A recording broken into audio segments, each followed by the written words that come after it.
Assalamualaikum warahmatullahi wabarakatuh, brothers and sisters in Islam. Welcome to my channel, The Muslim Apologist. I'm your host, Amin J. And this is part 2 of our session the other day, where we are going to make a reaction to this pseudo debate between the old fart, J. Smith, and the psychopath, David Wood. So in the first part, which was held 3 days ago, we addressed the issue of that David Wood, the psychopath, made in his opening statement. Okay, we're going to just address the opening statements of both contestants. Okay, because we are not interested to go into the rest of their arguments. So today we are going to address Jay Smith's arguments regarding Old the fart. Yes, the old fart. Yes. So yeah, thank you again, brother Islamic Calling, for joining Yeah. me in this So, session. Assalamualaikum everyone. Yes, great to have So it's you. nice to be Yeah, back. of course, of course. Okay, before we start, of course, as usual, cue in intro. Okay, that's very important.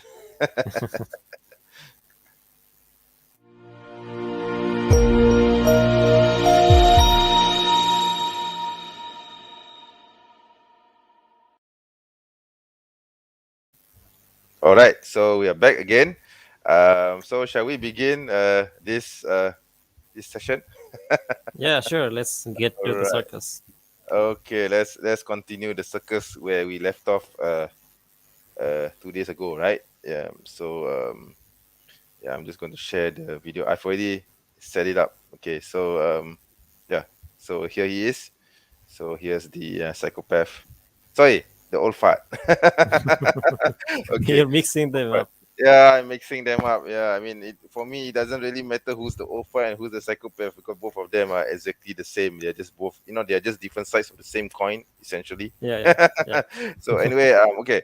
So okay, now the old fart is going to prepare his show. So basically, he's a naysayer. Okay, basically he claims that he doesn't believe that the Prophet Muhammad does not exist. Yeah, and for me, this is really an idiotic claim to make, from someone who Mhm. made his whole career in evangelism, Yeah, bashing the Prophet Muhammad sallallahu alaihi wasallam. yeah, yeah, Okay, because this guy spent like 20 years in Hyde Park, yeah, yeah, tarnishing and insulting and demeaning the Prophet. And yeah, now in recent years, he's saying that the Prophet does not exist. So what happened to all those 20 years of? So it's totally irrational, isn't it? I mean, yeah. it's He really, just vanished. yeah, the 20 years career, evangelical career of bashing Islam because of the Prophet Yeah. Muhammad just vanished, and now he's saying that the Prophet does not exist. Okay. Mm. So okay, so what did he believe in before? I mean, what did he no what did he his claims about the Prophet, what are they now, you see? Yeah. So anyway, let's play the video, right? Okay, so this is his opening statement. Okay. All right, Jay, as soon as you're ready, you'll have your 20-minute response, 20-minute opening statement.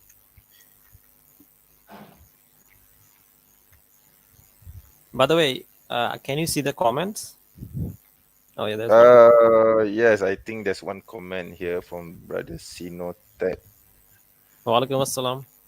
Great. Yes, Waalaikum salam wa rahmatullah. Well, I wish I could go right into the rebuttal, but we're going to have to do this first. So let's go right into it, and let's show you what and who this Muhammad is of the 7th century versus the Muhammad of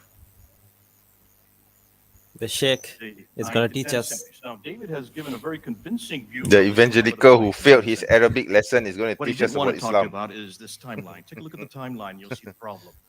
Everything that he referred to, all those stories that he talked about, the 10 different problems, do not take place or are not written down, are not at all, you might say, even put to any historical evidence that we can see at the time, even the century that he lived. Take a look and see where the names are. There's the story of Muhammad, born 570. He went through that. And now let's see where all that takes place. Take a look at this slide here.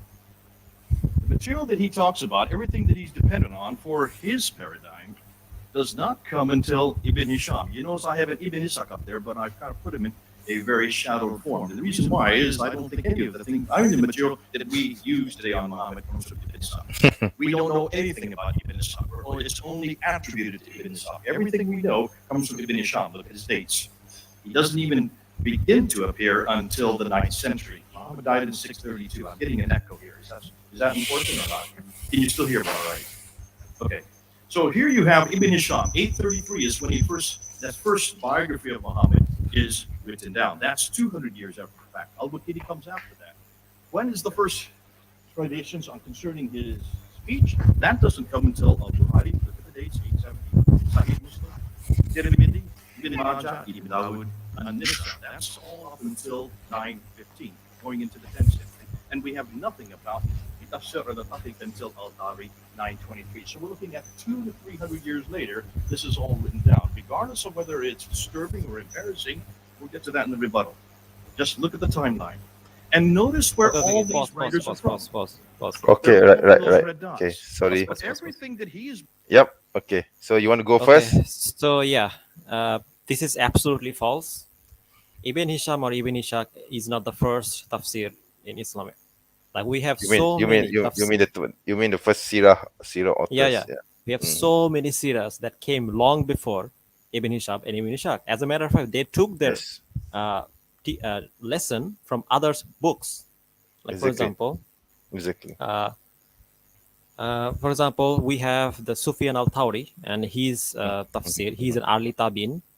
And Yes. can I share the screen? Yeah, go ahead and share. Hold on. Go ahead and share. Okay, here you can see his book, Sufyan Thawri, fi al-Tafsir. We have more. For example, we have the Tafsir Abdul Razak. And this is something even Badr Farid mentioned in his video, I believe. Hold on. Again, it's for all from early 7th century, right after, but very close to when the Prophet died. Yeah. Here, can you see? Yep. Yeah. Tafsir Abdul Razak. Sanai. Again, it's from 7th century, as you can see here. Yep. 7th century. And we have more. We have Hassan al-Basri. Tafsir of Hassan al-Basri from, again, early 7th century. And as a matter of fact, it's almost 90 years after the Prophet died. Let me just share it. Yeah. Here, as you can see. One thing we should mention also is that we don't rely on writings to record our history. You see, because like I've mentioned in our previous live stream, we verify, we collect and verify our tradition through the use of isnad. Okay, isnad and memorization. This is something which like I said before, this is something which the Christians do not have. Because the Christians, they rely 100% on the writing in manuscripts and everything else. So when the writing gets lost or disappears or get tampered with, they don't have the original to match up. Whereas in Islam, we have the isnads to verify whatever stories that are being circulated. And if even one narrator is found to be deficient, we reject the whole story entirely.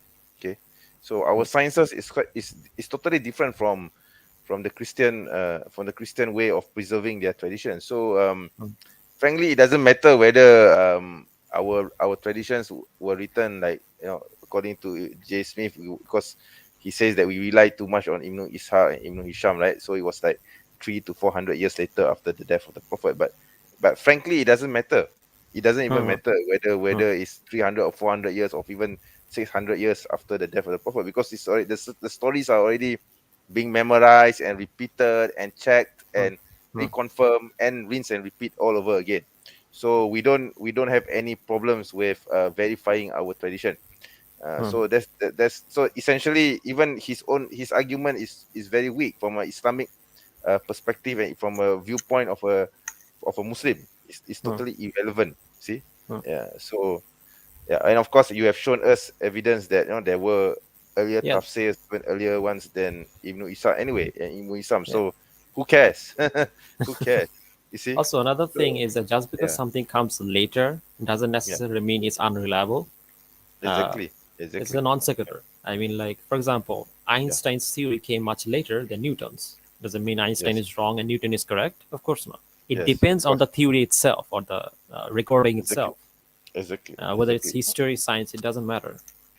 You see, the funny thing about J. Smith's methodology is because this is the exact same methodology that Christian scholars use to deny the existence of Jesus. Okay, like there are some there are actually mythicists in the in from among Judeo-Christian scholarship. You know, Really? they actually deny that Jesus exists. Yeah, I mean they are not, of course, they are not Christians, they are atheists, but these people who deny Jesus exists have a very strong background in New Testament studies, in Hmm. Roman history, you know. Hmm. So Hmm. you can't just simply dismiss them just because they are atheists and they deny the existence of Jesus.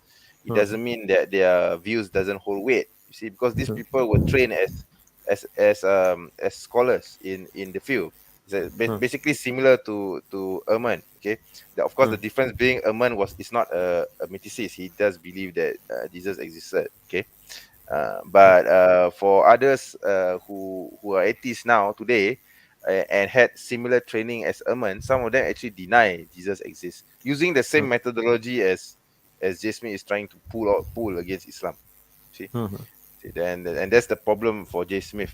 He has not answered uh, any of these claims by this Hmm. mythicists, this Jesus mythicists, but he's trying Hmm. to force Muslims to answer his claims about Islam Yeah. and about the Yeah. existence of the Also, Prophet. another thing, like, yeah, and this is the criteria that a lot of historians use, and I think it's a very fallacious criteria, Yeah, which is that yeah, they think that just because something is a primary source in terms of yeah, writing, therefore yeah, it's reliable. It's not. yeah, yeah. Not It's necessarily. just not. Yeah, It's a baseless assumption. yes, Like, we don't exactly, know if we exactly. don't know who wrote it, Yeah, or we don't know where it comes from, or we don't know yes, where its source comes from. We have no reason to yes, accept it. exactly, But if a exactly. later source or a secondary or third source comes in and it has better sourcing and it has a Yeah, chain of transmission, then it's much more yes, reliable. of That's just how it course, is. Yeah. exactly, exactly. So you see the whole issue. I mean, the whole methodology of trying to apply the biblical method upon Islam falls to the ground. It doesn't make any sense. Hmm. Hmm. As I've said before in our previous live stream, it's like forcing a square peg into a circle. Okay, it Hmm. doesn't make any sense because our history, the way Islamic history is recorded, and the way Christians record their tradition are totally different. Okay, Hmm. Hmm. yeah. So do you want to continue with the I think, well, I mean, we can show example of like early hadith collection and stuff like that, but we have already done that like in previous streams. early hadith collections? Well, I have this. Wait, let me pull this up. Islamic Awareness actually has a whole a whole series of information regarding the early hadiths. Okay, let me try and share my screen first. Okay, okay. I'll share my screen. All right. Hmm. Give me a moment. By Yeah, the way, Islamic the Awareness. the screen I shared was from Imam Shafi. Okay, He also, by the Imam Shafi, also gave commentaries on the Quran. So this okay. book is basically a collection of that, and all of it can be traced back to Imam Shafi and is all very early writing, Yeah, again from 7th century. So yeah. Of course, of course. Yeah, so this is it. Yeah. Are there any early hadiths? Yeah, I mean, you can just go to this article. Can you see the yeah, article? yeah. I took a lot Yeah, of like information from here. yeah, yeah. So yeah, this is basically, yeah, this is an example. Yeah, so this is the one. The Yeah, Sahifa of bin Munabih. This is the yeah, first, this is one of the earliest collections. Okay. yeah, Yeah, this is during the Umayyad period. Okay.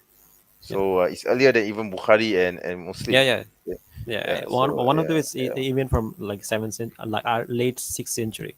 Yes, yes. And then we have, of course, we have the Muwatta, the Yeah, yeah. Musannaf of Abdul Razak, yeah, Musannaf By of the way, Ibn Muwatta Jurayji, Malik's etc. copy, the earliest Yeah, manuscript that they have, is yeah. actually dated to the time when Imam Malik lived. So Yes, correct, we correct, know that correct. it's from Imam Malik. Yes, exactly, exactly. So then we need to ask Jay this question. Was Imam Malik collecting stories about a fictional person? because he lived in the 2nd century, right? So Yeah. so the stories about him suddenly collecting stories. So what is the point of that? You see, what is the This is point not of to mention collecting? all the Yeah, other early scholars like yes, exactly. Imam Abu Hanifa. We also have Yes, manuscript for his work. So yes, like, exactly.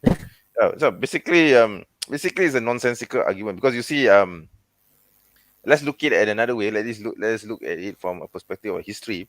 So we mm, know that after the Prophet died and passed away, there were wars, right? The Futuhat wars, right? The opening wars mm, where the Muslim armies poured out of Arabia and conquered the rest of the world, right? mm, Persia, Syria, mm, etc., right? Even up to Turkey, right? So mm, what were these people fighting for? If they were fighting, were they fighting for a fictional person? I mean, they definitely were. They definitely were Muslims. So they definitely need to, to say the Shahada and everything. Of course, La ilaha illallah Muhammad Rasulullah. So were mm. they crying out to a fake person? There's a person who does not exist. What would be the motivation for someone to create a fictional character in order Yeah. to conquer the rest of the world? Yeah. And also It another makes no thing, sense. yes, it totally doesn't make any sense. Okay, so another point that I find interesting, because this is something that I came across this from a comment made by someone in Facebook several months back when they came to know about this argument about the debate whether the prophet existed or not. So someone actually made this comment. Why is it that the Umayyad Caliphs did not claim that they are fictional person, that they claim to be Muhammad, to be a fictional person? Why did they not claim that this person is from the Umayyads and not from the Yeah. Quraysh? Yeah. Because you see the Arabs, they are very proud of their race and their Lineage. Yeah. tribes, their Yeah. lineage. So for the Umayyads to admit that the prophet came from, let's say the prophet of Islam is a fictional character. So if they say that the prophet of Islam is a fictional character, why would the Umayyads say that this prophet came from a different tribe from theirs? Shouldn't they be claiming that the prophet came from the Umayyads, right, Yeah. to strengthen their Yeah. claim? Yeah. Instead, they are saying that the prophet came from the Quraysh, which is a Hmm. totally different tribe from theirs. Hmm. So it's like saying that, it's basically you are saying that, to give an analogy, a modern analogy, okay. Let's say you are a royal from the house of Windsor, okay, which is the Hmm. English house, right? Hmm. And then suddenly your house has been ruling England for thousands of years, the house of Hmm. Windsor. Suddenly, you are claiming that someone from the house of, let's say, a house of York, the house of York, Hmm. uh, is the person who ruled England before you came along. You know, Hmm. so why would you want to claim that if this House of York did not exist? Okay, Yeah. because you're saying that you have been ruling England for a very long time. You are the House of Windsor, etc. Blah blah blah. So Hmm. there's no, let's assume there's no such thing as a House of York. So you're saying that the House of York ruled England before you did. Hmm. So why would you make up such a story if the House of York never existed in the first place? You see? Hmm. Hmm. So this is an example, okay? So this claim that the Prophet Sallallahu Alaihi Wasallam did not exist is really Halal silly. worker. Walaikum salam. Yes. Walaikum salam, brother Halal Warcraft. Yeah. Great to see you here, Aki. Yeah. So basically coming back to the point, the fact that the Umayyads did not claim that the Prophet of Islam is from their tribe shows Yeah. that the Prophet must be a real person. Because Yeah. if the Prophet was a fictional character, then they Yeah. would say, "Oh, the Prophet came from the Umayyads." Yeah, that is why we Exactly. claim legitimacy to the rule. You see? Yeah.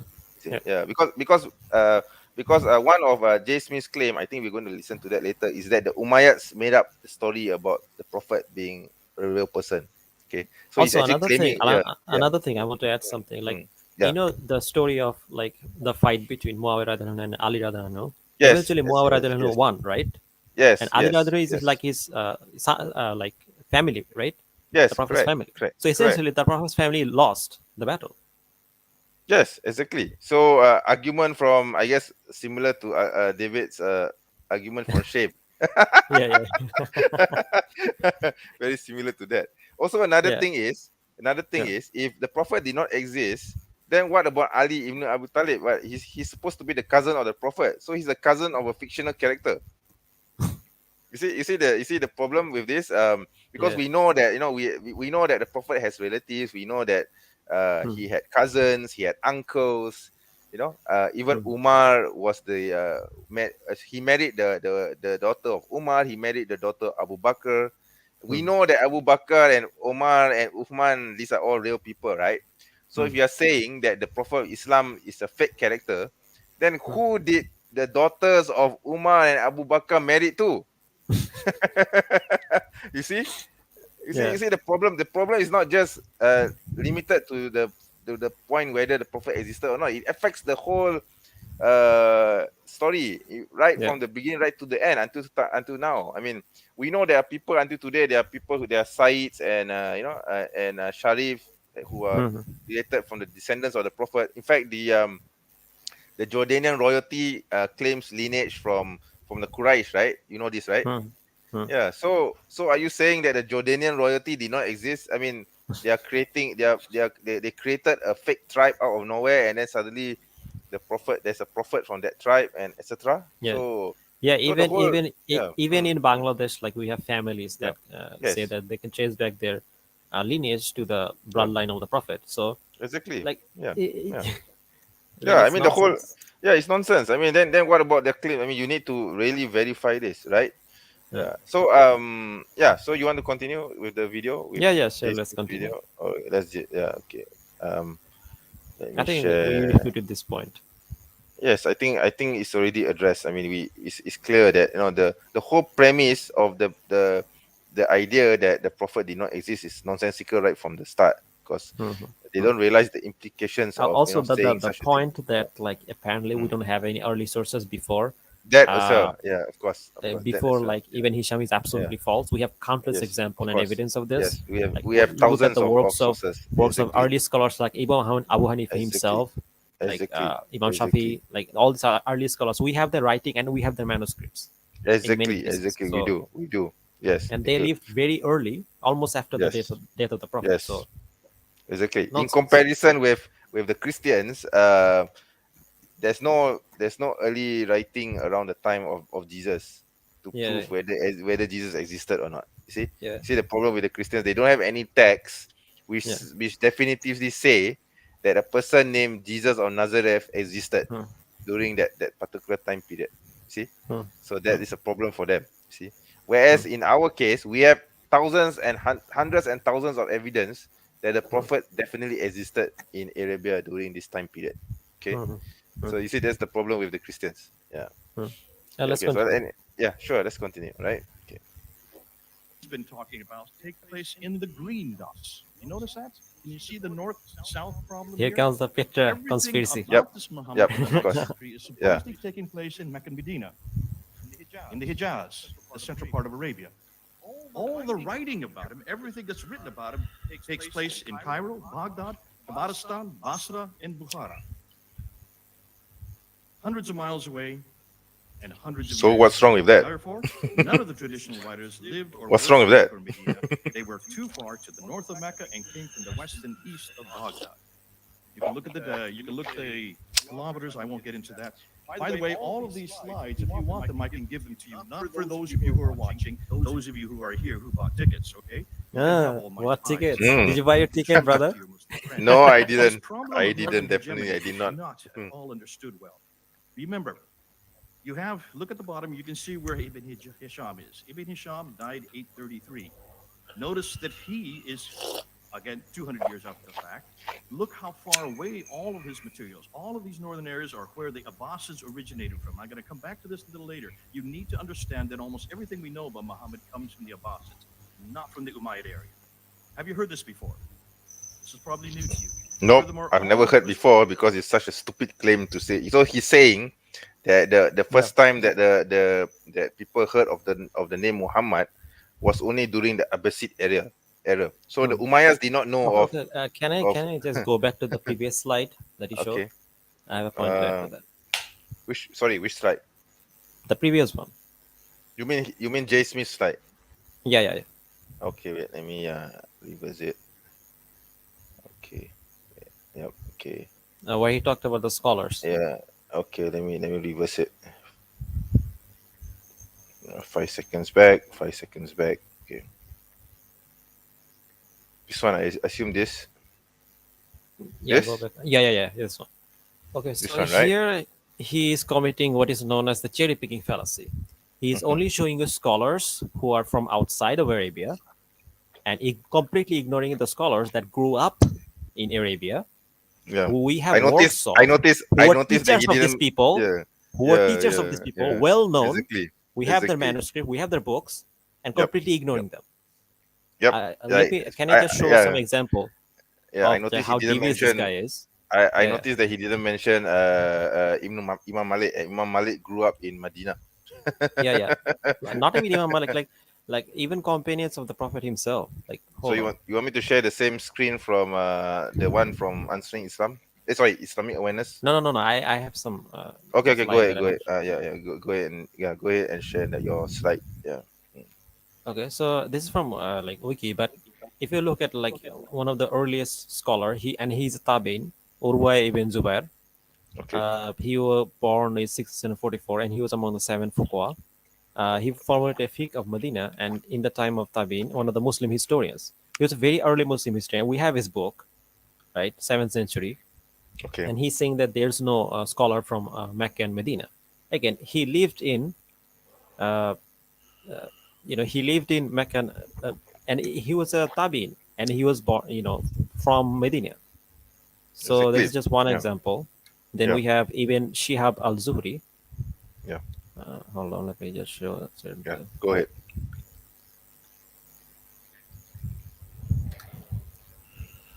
Yeah. Again, raised in Medina, even Shihab al-Zuhri. And by the way, these are the teachers of like the later scholars, like Ibn Hisham and all the others. And again, raised in Medina. And again, we have there his narration from Hadith. We have his books, and yeah, like, and he's the teacher of Ibn Ishaq and Imam Malik, and again another one is Sufyan ibn Uyana. Mhm. He is again a very prominent teacher Yep. here, and again Mm. he's Tabi Tabin, and he's a scholar from Mecca. Yeah. So he's just ignoring all of these people. And Wow. if we like look at uh, Imam Malik himself, yeah, I'm gonna share the Islamic awareness. Again, Yeah. Muwatta Malik dates back to the time when Imam Malik lived, and that's like Yes. 7th century. That's exactly Yep. when he died. Yep. And this is 795. definitely during the Umayyad, I think, Umayyad era. Yeah, Not no, I Abbasid. think it's even earlier than that. Yeah, but yeah, I think it's earlier than the Umayyad even. Yeah. Yeah, Yeah. and this is Yeah. the most shocking. And Imam Abu Hanifa was a very early scholar. And here, let Mm. me just share his book. Yeah. Go ahead. This is from Harvard. You can find this manuscript. So this is his book, Hada Kitab al-Fiqh al-Akbar. Hada Kitab al-Fiqh al-Akbar. Okay. Yeah, this is the manuscript. Okay. This is the book, and this was like contributed like in the 765 Second century. Definitely Yeah, second yeah. century. Yeah. second century, 7th Yeah. century. Yeah. So again, this manuscript can be dated back to the time when he lived, because So if it's you look at when I mean second century, I mean second century Hijri. Yeah. yeah. Mm. Yeah, and this is the same time when Imam Abu Hanifa lived.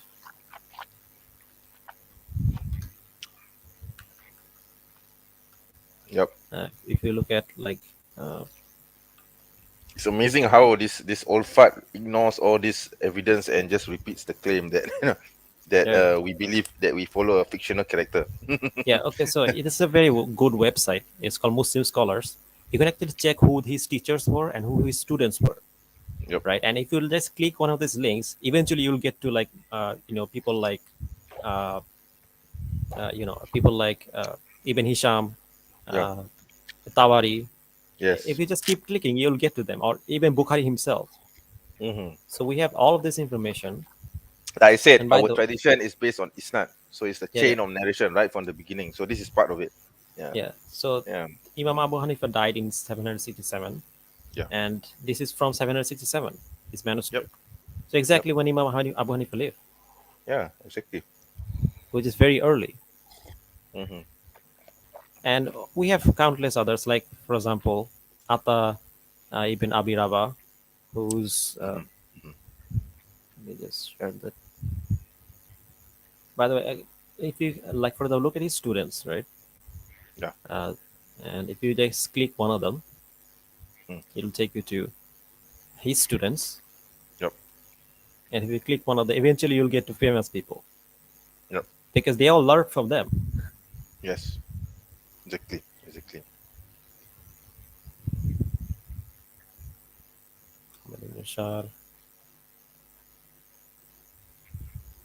See, Imam Muslim. That's like 2 or 3 generation. Yep. Yep. Hmm. So yeah, like Yeah, the isnad is there, so the yeah, chain yeah, is there. So it's no, yeah. there's no doubt. Yeah, there's no doubt that there's a chain of narration. Yeah. Mhm. Mm. And we have all these scholars from the early period, and he's just ignoring all of them in order to like fit his kind of conspiracy theory. Yeah. Basically, And he's this is saying that the Abbasid just created a prophet out of thin air. That's what he's saying. Yeah, I mean, yeah. and So in basically, spite of all this evidence. yeah, this is cherry picking fallacy. I mean, Hmm. he's just cherry picking scholars to fit Hmm. his narrative. Hmm. So yeah, I'll just stop sharing. Exactly. Yeah. Okay. So, and continue the video. Yeah, yeah, sure. All right. Let me do it again. All right. Okay. So I'm going to play. The kilometers, I won't get into Oh, that. the video By isn't the way, showing. all of these slides, if you want them, It's not I can showing? give them to you. Not for Yeah. those of you who are watching, those of you who are here who bought tickets, okay? You can have all my slides. Right, showing here. So you can show these to your Muslim friend. This problem of northern hegemony is not at all understood well.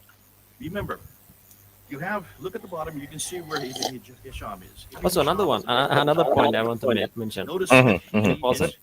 again 200 For example, like so, basically, he's saying that for a scholar to exist or like for a scholar to be historically reliable, he has to be exactly from that place, right?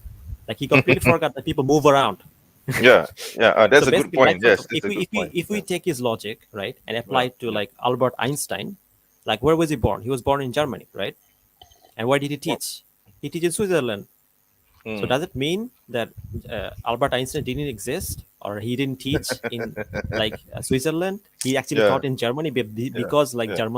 people were ashamed of what Germany did. Yeah. They removed him, removed the history. That's big conspiracy. Is that what it is? Yeah, it's a really ridiculous conspiracy theory because he's Yeah, saying he also said that Bukhari lives in Bukhara and yeah, Imam Muslim lives somewhere further away. He yeah. didn't doesn't he realize that Imam Bukhari actually traveled all the way from Bukhara to Baghdad to learn and study the hadith. Yeah. I mean, Yeah, I this is mean, well his known. teachers Yeah. were from Arabia, and he Yeah, completely ignored yeah. them. No, he didn't stay in Bukhara and did Yeah, his studies there. He actually traveled to yeah, Baghdad, okay, yeah, and yeah, to Medina and Mecca as well, okay, yeah, to study. So yeah, what is he talking about, right? yeah, So it doesn't make any sense. Yeah. yeah, yeah, Okay. Yeah. So I'm gonna continue this. yeah, sure. Okay. years after the fact. Look how far away all of his materials, all of these northern areas are where the Abbasids originated from. I'm going to come back to this a little later. You need to understand that almost everything we know about Muhammad comes from the Abbasids. Not Yeah, from he's the making the Umayyads. claim that the Have you Abbasids heard this created the idea of a This is prophet. probably new to you. You see, it's Furthermore, ridiculous. all of it was written in the 9th and 10th century. They all wrote their material hundreds of miles too far away and hundreds of years too late.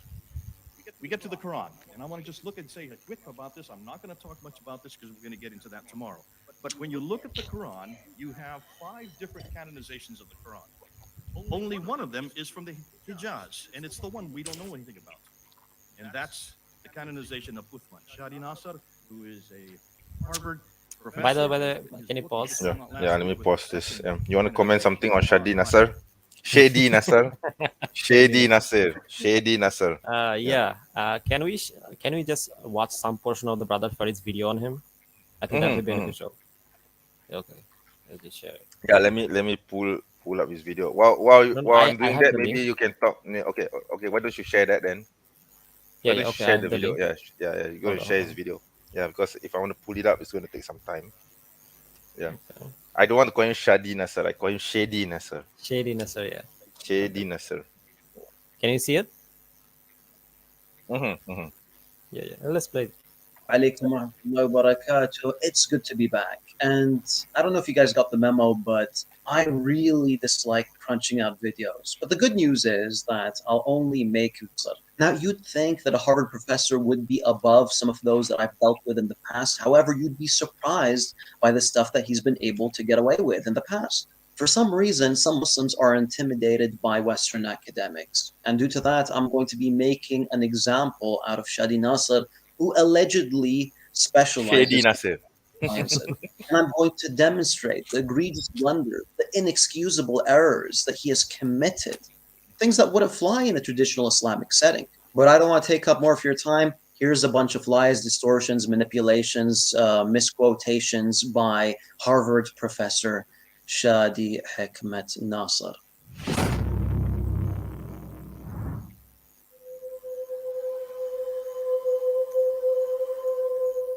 For those of you that aren't aware, Asim bin Abi Najud is one of the main reciters of the Quran, and his recitation is adhered to by most Muslims today. When we return to Shadi's transmission of variant readings, page 21, we find him making the unfounded claim that Asim is unanimously known to be a weak hadith transmitter.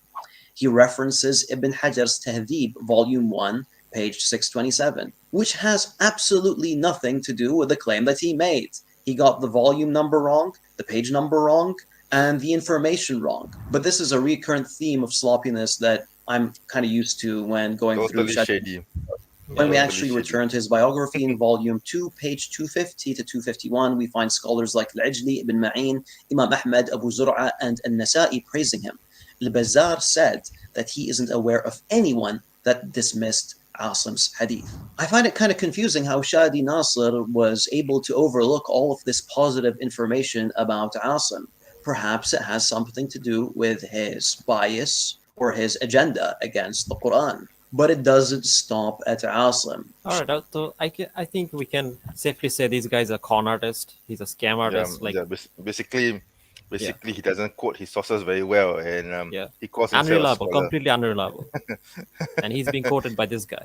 Yeah, exactly. So when devious people like the old fart Jay Smith quotes Shady Nasir, we know that something shady is going on. Okay. Yeah, yeah. Right. So okay. Yeah. So I'm going to share this again, and shall we continue playing this? Yeah, yeah, sure, sure. All right. All of the recitation, you might say all of the qira'ah that we've been going through last year since June 8th, since that infamous interview that they had on YouTube. Take a look at all the canonization. Ibn Mujahid is the one that put together the first 7 readings. Look and see where he is. Look and see his date, 936, that's 10th century. Al-Shatibi is the one that puts together the next 14 students. These are the riot. Those all are introduced in Who, me? 1194. I'm from That's the Bangladesh, 12th century. brother. Al-Jazari is the one that brings in AMJ the from next Malaysia, right? 9. So you get 7 plus 14, that's 21, plus 9 equals 30. The 30 riwayats and the readers all are finally introduced in 1429. That is 15th century. And take a look and see how many years that is after Muhammad. That's 800 years after Muhammad, we get the 30 Qurans. Finally, they have to put it back to one in 1924, the 1924 Quran. But I want you to look at this map here. I'm sorry, not this map, this timeline here.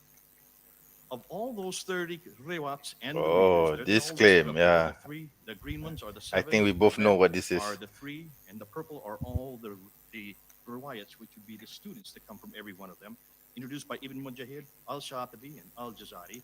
They all are introduced 800 years, but take a look and see where they all are introduced. 3 of them come from Mecca. 5 Oh, from this Hijaz. nonsensical Only 8 claim of again. them, of the 30 come from the Hijaz. Yeah, he just loves this claim. The area Can that this can is we all just supposed can to we be just Yeah. pause? Yeah, let's pause this and Yeah. maybe want to address this, right? J, Yeah. When you J, look J, at the J, others, J, one comes listen. from Cairo, Can you three come pause, from pause it? Damascus, six come Yeah, from Just hang pause on. it. Gaza, and 12 Yeah, let me do that. All Pause, right. pause. Okay. Yeah. J, people can move from one place to another place. Things can be moved from one place to another place. Okay, this is common sense. Wallahi, this is common sense. Like, let me give you some example, right? Let's look at where we find all of the early manuscript of the Bible. Let's look at where they're found, Yeah. and we'll see how stupid this Yeah. point is. Yes. Okay, so Okay. let me Yeah. share the Yeah. screen. Yeah. Go ahead and share your screen. Yeah. Okay, so this is the Magdalene Papyrus, right? Where is it found? Is it found in Greece? No, it's found in Egypt. So does it mean that Jesus is from Egypt? Does it mean Jesus' disciple is from Egypt? Because that's the claim that he's making. Then, if you look at the earliest manuscript of Mark, again, another one, it's also from Egypt. Yeah. Yeah. Actually, most of the earliest manuscripts that they found were at Nag Hammadi and Yeah, yeah. and also the Dead Sea Scrolls also were found in the desert, right? In the Negev Yeah, desert. yeah. Look, this is also Mhm. from Egypt. So Yeah. does it Yeah. mean like Yeah. Nag Hammadi. Yeah. This from Nag Hammadi. Yeah. These are Nag yeah, yeah. Hammadi connections. Yeah. Does it mean that Yeah. Jesus is from Egypt? I mean, that's his logic, right? Yeah. This is logic. Then if Yeah. we look at like John, the earliest manuscript of John, this is also from Egypt. Why are all of these manuscripts from Egypt? Jay, what's going on? Look, Egypt. Does Egypt. it Yeah. mean that Yeah. It was found in early Egypt. Yeah. Jesus and his disciple lived in Egypt? Yeah. Does it mean there's Does a it big mean conspiracy that that they were does it later mean there moved to were Palestine? yeah, Yeah, does yeah. it mean I that can, we can make a Egyptians conspiracy created? theory like Yeah, this, right? it doesn't make Even any better sense. one. Yeah, exactly. Yeah, I mean, the Egyptians conspired together and not created a fictional story about Jesus living in yeah, Palestine when it's actually from yeah, Egypt. yeah, Yeah, so that's the thing. It's yeah. ridiculous. Yeah, It's it's a absurd. stupid fallacy. Like, Yeah, just because something is found in a place doesn't necessarily mean that it originated in this place. It's a non exactly, sequitur exactly. fallacy. Yeah, It's a exactly. stupid argument. The logic doesn't make sense because he's assuming as though people don't migrate elsewhere and and move around. He's Yeah, thinking that people will need to stick in one place and stay put there for the rest of their lives, and they yeah, cannot travel thousands of kilometers. I mean, come on, in the Bible, you were taught that Abraham traveled from Mesopotamia all the way from Iraq, Mesopotamia, okay, yeah, in today's Iraq, all the way to yeah, Canaan. Okay, you were yeah, taught that. So this is in the Bible. This is a biblical story. Of course, we Muslims believe that Abraham also went to Mecca as well, but they don't believe this. yeah, So let's keep that aside. But we look yeah. in the Bible itself. It says that Abraham traveled all the way from Mesopotamia Hmm. to Canaan. Okay, to Canaan. Okay. Hmm. So I mean, is it not possible for someone to travel, for all the way to a certain place? Hmm. Because you Hmm. see, this is like you said, this is a fallacy, Yeah, created by J. Smith. You see, yeah, so it's ridiculous. Yeah, it's yeah. absurd. Yeah, It's beyond ridiculous, man. It's crazy. yeah, Like yeah. I mean, he so doesn't have basic comprehension skill, yeah. So going and back to his point, he's saying that all these kira just because they are all in different places and they were only known. The Abbasid Empire was known at the time, therefore the Abbasids must have created these yeah. kirats. I mean, Also another thing. what Okay, ridiculousness. so the latest Birmingham manuscript was found in England, right? So does Yes, it mean the yes. Prophet ﷺ lived in England? Oh my god, that's mind-boggling, isn't it? Oh my god. Yeah, it's ridiculous. Yeah, exactly. Yeah. And the Birmingham manuscript is actually a companion manuscript to the one in Tübingen. Tübingen is in France. So Uh, are we going to say that the prophet came from France?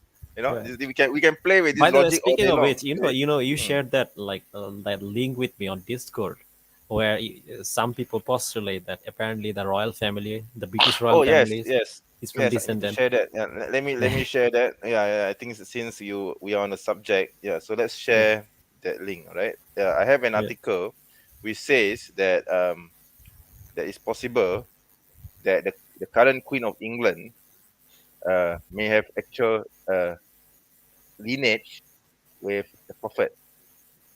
with the Prophet of Islam, which Yeah, J. yeah. Smith said doesn't exist. Okay, there you are. So this is the title. The Queen's Spanish ancestor. Sorry, this is the ad. Okay, let me take this out. The Queen's Spanish ancestor who makes the royal family possible descendants of the Prophet Muhammad. So there we go. Yeah. And then the theory has it that Queen Elizabeth is the 43rd granddaughter of the Prophet. So so again, like, does it mean like the prophet lived in England? Of course not. yeah, Like, exactly. like, Yeah. like Also, he this. put pates. Yeah, he's also put pates to the idea that the prophet did not exist, because if the prophet really is the great grandfather of Queen Elizabeth, Yeah. then what? And he's a fictional character. Then what would that make the Queen of England? So is she a fictional character? Okay, see. Okay, so if, I Hmm. mean, anyone can go to this article. Can take a look. So there's a long case for the claim that the current Queen of England has lineage Hmm. from the Prophet. So this is the particular part. Let me just read this part, right? So one particular name of interest that comes up when revisiting the history books concerning the time period. Okay, the time period from the An-Andalus era, the Reconquista era. Okay, it's a certain Hmm. Zaida of Seville who has been identified as a Morisco. Morisco was a term used at the time to refer to Muslim and Jewish Moors who remained behind in the territories captured by the Catholic armies and outwardly converted to Christianity to evade exile or slaughter. Zaida was born in Andalusia, southern Spain, in 1070 and was a princess of the ruling Abbasid dynasty, which was founded Hmm. in 1023 by Abu al-Qasim Muhammad ibn Abbad, a known descendant of Prophet Muhammad. So there you go, another point again. So the Abbasids, whom he claimed created a story of the Prophet, is also Hmm. a descendant of the Prophet Muhammad. Hmm. So he's saying that the Abbasid made up their lineage about the Prophet. I mean, how did the Abbasids come to be if the Prophet is a fictional character? Okay, Hmm. so then the article goes that about this Zaida of Seville. So this Zaida was Yeah, to yeah, yeah. cut a long story short, this Zaida of Seville was captured and she became the concubine of this king Alfonso the Sixth. Okay, so she Hmm. then she changed her name to Isabel and bore Alfonso a son, and then this is the son who married off to into the family and went on to marry this one. Uh, Hmm. Rodrigo Gonzalez de Lara of Castile. So one of their Hmm. descendants was Princess Isabella of Castile. Okay, and Hmm. this Princess Isabella of Castile was married into the English house. Okay, the royal house, the Duke of York, Prince Edmund Hmm. of Langley. So this is how the current Queen of England is connected. Okay, so Hmm. this Zaida uh, is the great grandmother of the current Queen of England. And this Hmm. Zaida is related to the Prophet Muhammad. So this is Hmm. how the claim goes. Okay. Yeah, but according to Jay, they didn't exist. Like, a Lord Royal family doesn't Yeah, exist. it seems that Jay is going to have a lot of issues now. If she's going to say that the prophet did not exist, then the Queen of England doesn't exist. They A are lot all of in on issues. the conspiracy. So maybe the Queen of England conspired to create all this lineage, fake lineage, or so-called, according to him, Yeah. right? So to him, according to him, the prophet doesn't exist, and people created this story, right? So maybe the Queen of England, who is a Christian, created all this story in order to connect herself to the prophet. Fictional character that To didn't what exist purpose? apparently. Yeah, a fictional character who doesn't exist according to him, right? Why would a practicing Christian in today's England connect Yeah, herself to the Prophet of Islam through lineage yeah, exactly. and create all the story, right? Yeah. Yeah, So because this is what basically what J. Smith is implying. Okay. Yeah. yeah. Now, So to be fair to like Jay Smith, well, Walakassalam brother, he does say that there are, uh, you know, kirats or manuscript from Mecca and Medina, right? He's not entirely denying it. But yeah. then again, like, if his argument is this one, which it still doesn't make sense, because even if like most of the manuscripts are from different places, that doesn't mean anything because the Muslim Empire was vast. People were moving around. So of Exactly. course, you're not going to Exactly. find everything in the same place. So it's just a stupid logic. Yeah, Regardless, I think we should continue. yeah. Let us continue, and then we can comment more. Yeah. Yeah. Come from Kufa. And the Quran that we have in hand today, it is from Kufa. It is not from the southern part. It is all in the north. Look at the red dots. Here's the north-south divide again. Let's look at the Quranic Arabic. Even the Quranic Arabic, the Arabic that we have in the Quran is not from that green area. The green area is what he's talking about. That's the 9th and 10th century Muhammad, right?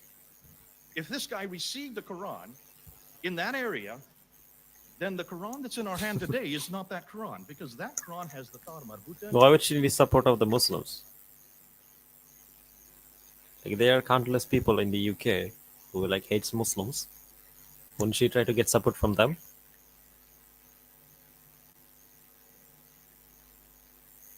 Bro, you're muted. You're muted. I can't hear you. Oh, sorry. Yeah, I wanted to say that Brian, I think you are not in a position to insult Her Royal Majesty the Queen of England, right? Because you are a Republican from the US of A, okay, which itself has flaws, okay, in its democratic system, okay. That is why you could elect an idiot like Donald J. Trump, who stupidly brought America to the brink of economic collapse, okay, and made China one of the most powerful nations in the world today. Thanks to Donald J. Trump, China is now very much a superpower, okay. So frankly, I don't think Americans should be lecturing us about dictatorships and everything, because their system of democracy, and I use the term very loosely, is very much flawed. Yeah. Okay. That is why idiots like Donald J. Trump can become president of the United States. Okay. So, right. So another one. Okay. Brother Ali Muhammad. David Wood doesn't know anything about the Quran. David Wood Googles everything. Yeah, he's a Google scholar. Yeah, he uses Sheikh Al Google to look for information, and he gets his ijazah from Imam Al YouTube. Yeah, so this is sources, okay. Yeah. Whereas me and brother Islamic Calling, we actually hit the books. We actually read actual hadith books. Of course, unfortunately, right now I'm not in KL. I'm not at my home. I'm at my mother-in-law's place, so I don't have my books with me. But if you have looked in my previous live streams or my previous videos, you would see that I have a large collection of books, and I'm sure brother Islamic Calling has his books as well. A lot of books. Yeah, unlike David Wood, the follower of the great Tabi'in Sheikh Al Google. Okay. Okay. Right. Yeah, I think we should continue. Let's see what he says. Okay. So anyway, let's continue with the video. Yeah. Sorry for my throat, because I just had hot tea, so all the phlegm is coming out of my throat. So yeah, don't worry, I'll mute myself. Yeah. The Quran that we have in our hand today has the Alif Maksura in it, has the Alif in it, has also the Irab. These are what we know as unstressed inflectional short final vowels. None of this exists in any Arabic that existed in the 7th century in that part of the world. So what are you talking about, David? Where is this Quran that you're talking about, or this man that received it that far south? If he had come from a man named Muhammad who lived in the 7th century in that part of Arabia, he would have had Sabaic Arabic. Sabaic Arabic, ironically speaking, the Sabaic Arabic that actually was introduced in Yemen does have the 5 dots and has the 3 vowels, the very thing the Quran needed. And if he had written it in that Arabic, we would have not had any qira'ats. Okay. He always likes to. Yeah, he likes to end his sentence with do.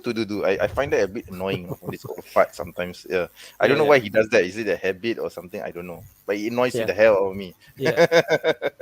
Again, like he's with this same stupid logic. So his logic is that these things are found more common in this area. Therefore, it cannot have ever be integrated into this other area. Yes, exactly. Do you see how stupid this is? Yeah, it is. It is very stupid, because you see, if people migrate. If you study the history of Arabic, with each other. Cultures and language they evolve. Exactly. If you study the history of Arabic, you will know that there are some words that came from the Southern Arabic, and at the same time, the Northern Arabic was also developing at the same time. So it's not Yeah. like the Southern Arabic was in a vacuum and it doesn't interact with the northern part of the peninsula. So it's Yeah, ridiculous. I mean, any it is, yeah, this is a yeah, false claim. This is a false claim, yeah. and I have Yes, evidence for it is. this. It is. It is. Yeah. Hold on, let Do me you just share the you want to screen. share something? Yeah. Okay. Yeah. Yeah. So basically, the claim here is that Nabatean Arabic was never used in the south. Right? It's Okay. only used in the north, never in the south. That is false, because we have archaeological evidence which shows, which is written in Nabatean Arabic, Yeah. which shows that in the south it was used, because it literally name calls one Yeah. of the early poets, Yeah. pre-Islamic poets, Imrul Qais, and Yeah. literally name calls him, and even mentions the city of Najran, which is again is in the south. Yes. Hold on, Yes. let me just pull up the map if I want Yeah. Go ahead. to just show you. So we can see, yeah, Najran is all the way in south. Yep. Yep. It is See this? Najran. Yeah. Yeah. So let's read what the to give some information about this tablet. This tablet is from 328 CE, which means almost what is it? 200 years before the Prophet was born. And context, it says the following: the translation of inscription after Bellamy. Again, it is written in Nabatean Arabic alphabet. This is the funerary monument of Imrul Qais. Again, Imrul Qais is the famous poet, a pre-Islamic poet, son of Amr, king of Arabs, and his title of the honor was master of Asad and Manji, and he subdued the Asadis. By the way, this is talking about stories that again taking place in the south, not the north. Yeah. Yeah. Imru And Qais they was were a northern king. It was the northern Arab poet and king, if I'm not mistaken. Back in the, but this it was in pre-Islamic Arabia. Okay. south, even south. Yes. And he Yes. subdued the Asadis, and they were overwhelmed together with the kings. And he put the fight Majlis thereafter, and came driving them into the gates of Najran. Again, Najran is in the south. So if there was nothing in the south, and this is like a whole big conspiracy, why are they name dropping Najran? Or why are they talking about fighting in the south if there's nothing there? Yep. So this Yep. clearly shows that Nabatean script is from the south. It was used in the Yeah. south, and people are Yeah. literally writing their memorial in this type of Arabic. Exactly. Exactly. Exactly. So again, it goes on to like talk about his father, and then it says he died in the year 223 on the city of Kaslul, and yeah. So hold on, where is Kaslul? Let's take a look at this.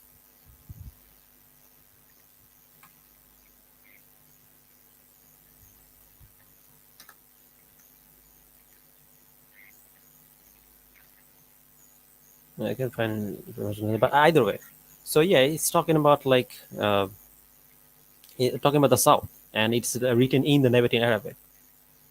So yeah, again, if it's only used in the north, then why do you see evidence of this being used in the south? So it's completely false. Yes. No? Exactly. Exactly. Yep. Yep. As a matter of fact, So, yeah. we have oral evidence that Imrul Qais and his tribe actually moved to Mecca or near Mecca. For Yeah. example, there's a research paper. Hold on. By the way, this is from Okay. Malaysia. This is a Malaysian research paper, Oh, okay. Go ahead. Go ahead and share it. Yeah. Yeah. I think.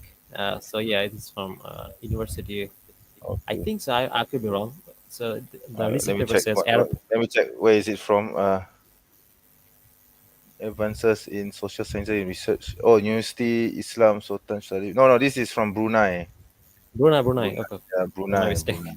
Yeah. No, Okay. it's okay. It's okay. Yeah. It's Arab from Brunei. dialects that form the classical Arabic in which the Holy Quran was revealed. So if you look at this paper, it mentions the following. Oh, this is a very good paper. I Yeah, must yeah. download this. Hold on, let me just find the. Oh.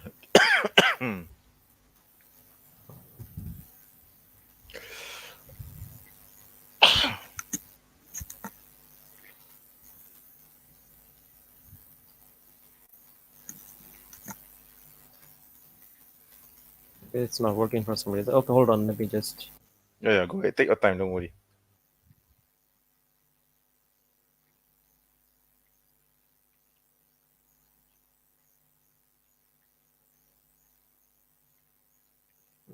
let me see if I can share my.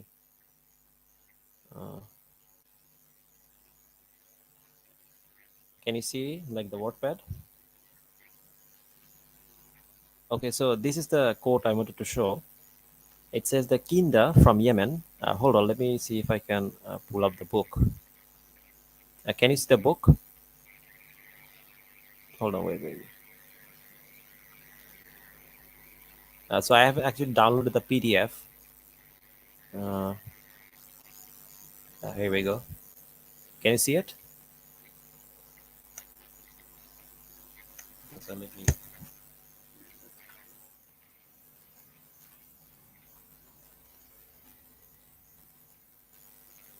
Here we go. Okay, so I actually yellow marked it. Okay, so while Kinda from Yemen, and they're writing it, while Kinda from Yemen, this is talking about pre-Islamic tribes and how they migrated to the south. While Kinda from Yemen, which was the place of the tribe of Ibrul Qais, the poet, settled in Al Arud in the north and Kuza in Mecca, as being in the vicinity of the Quraysh. Some tribes like Huzail and Kinan were settled in the land of Yemen. Many other tribes and their branches gathered in Iraq, Syria, to the north and south, and played an important role to the movement of the Islamic conquest. So yeah, all these different tribes moved near like different places. Some of them moved near the Quraysh or Mecca, and other people lived in other places. So yeah, it's again what he's claiming is absolutely false. If Imru Qais, and again this shows that we have both oral evidence and historical archaeological evidence that Imru Qais lived near the south or like near Mecca. So yeah, and this again, like this whole Petra conspiracy theory is absolute nonsense, and we can talk about more about this, but yeah.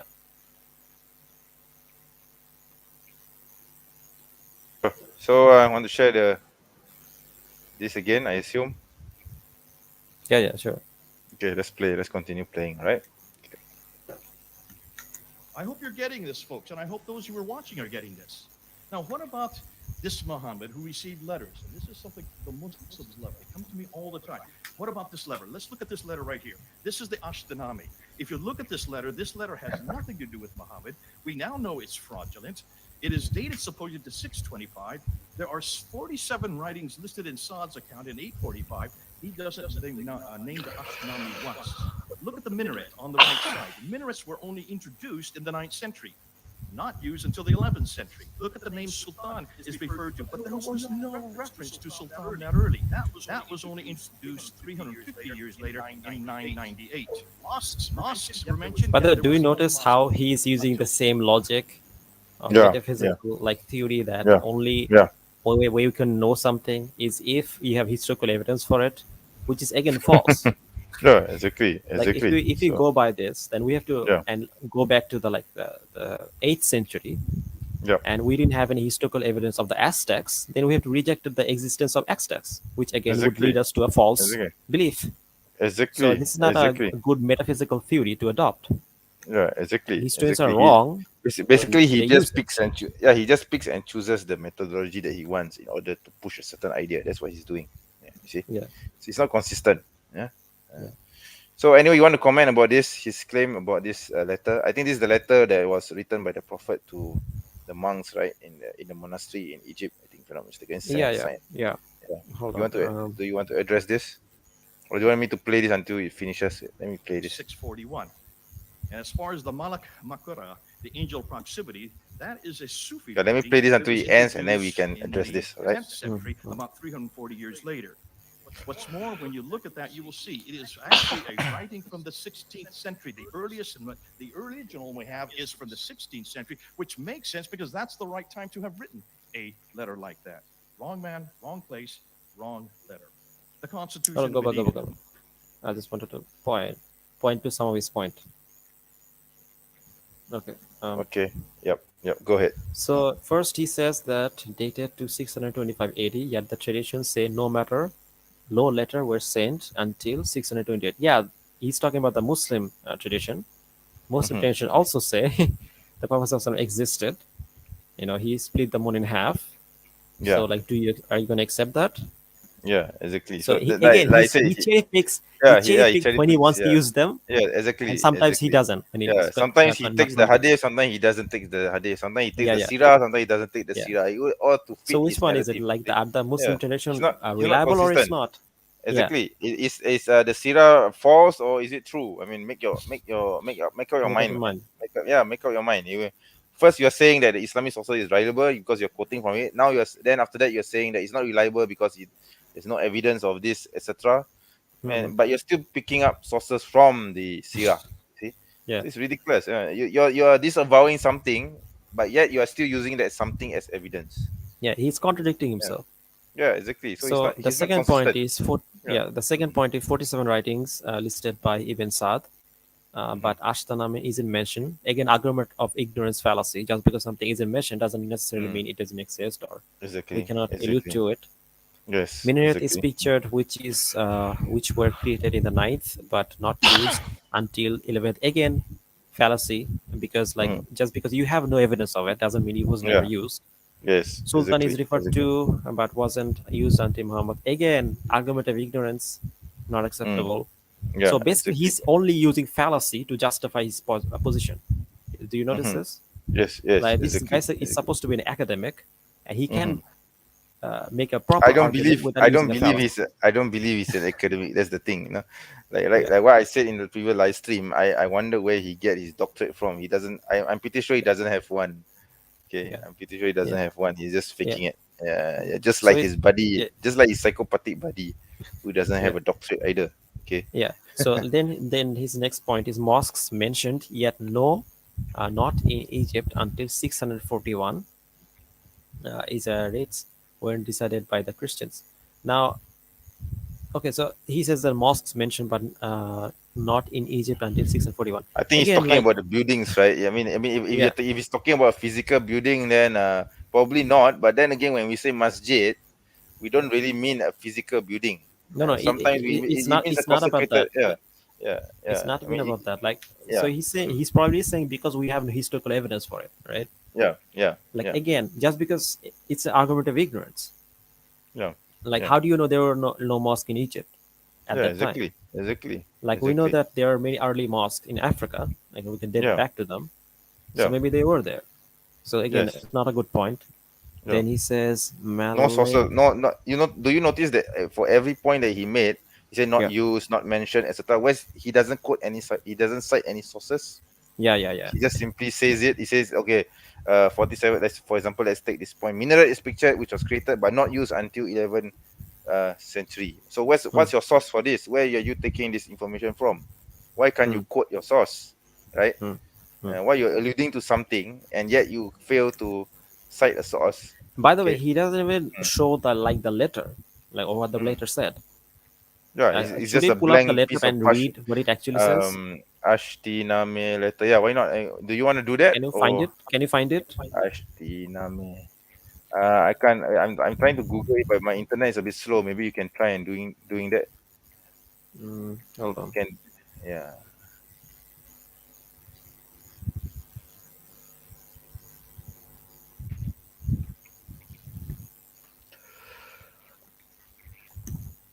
Oh, I saw. I can see one. I can see the article in Wikipedia.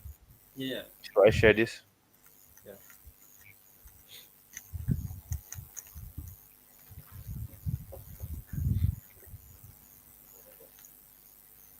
Why don't I share the one in Wikipedia? Yeah. Yeah, yeah, sure, sure, sure. All right. Stop screen. Share. Share screen. Ashtiname of Muhammad. So yeah, this By the letter way, yeah, yeah. by the way, Brian Bradley said something. Can I respond to it? Can you pull it Yeah, up? sure, go ahead. Okay, what did he say? The first mosque in Africa. Oh, this one. The first mosque in Africa were in the 1200s. No, it was not. You even have mosque from 7th and 6th century. I'll show evidence of it later on. Regardless, let's continue. Mm-hmm. Okay. So anyway, the Ashtiname of Muhammad.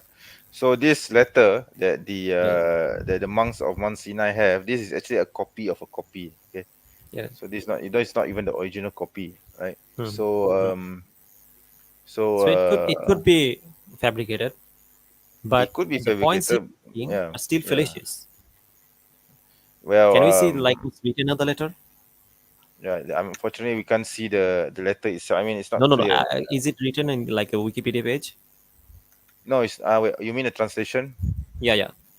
Okay, let me check. Um, let me check. Okay, give me a moment. Let me scroll down.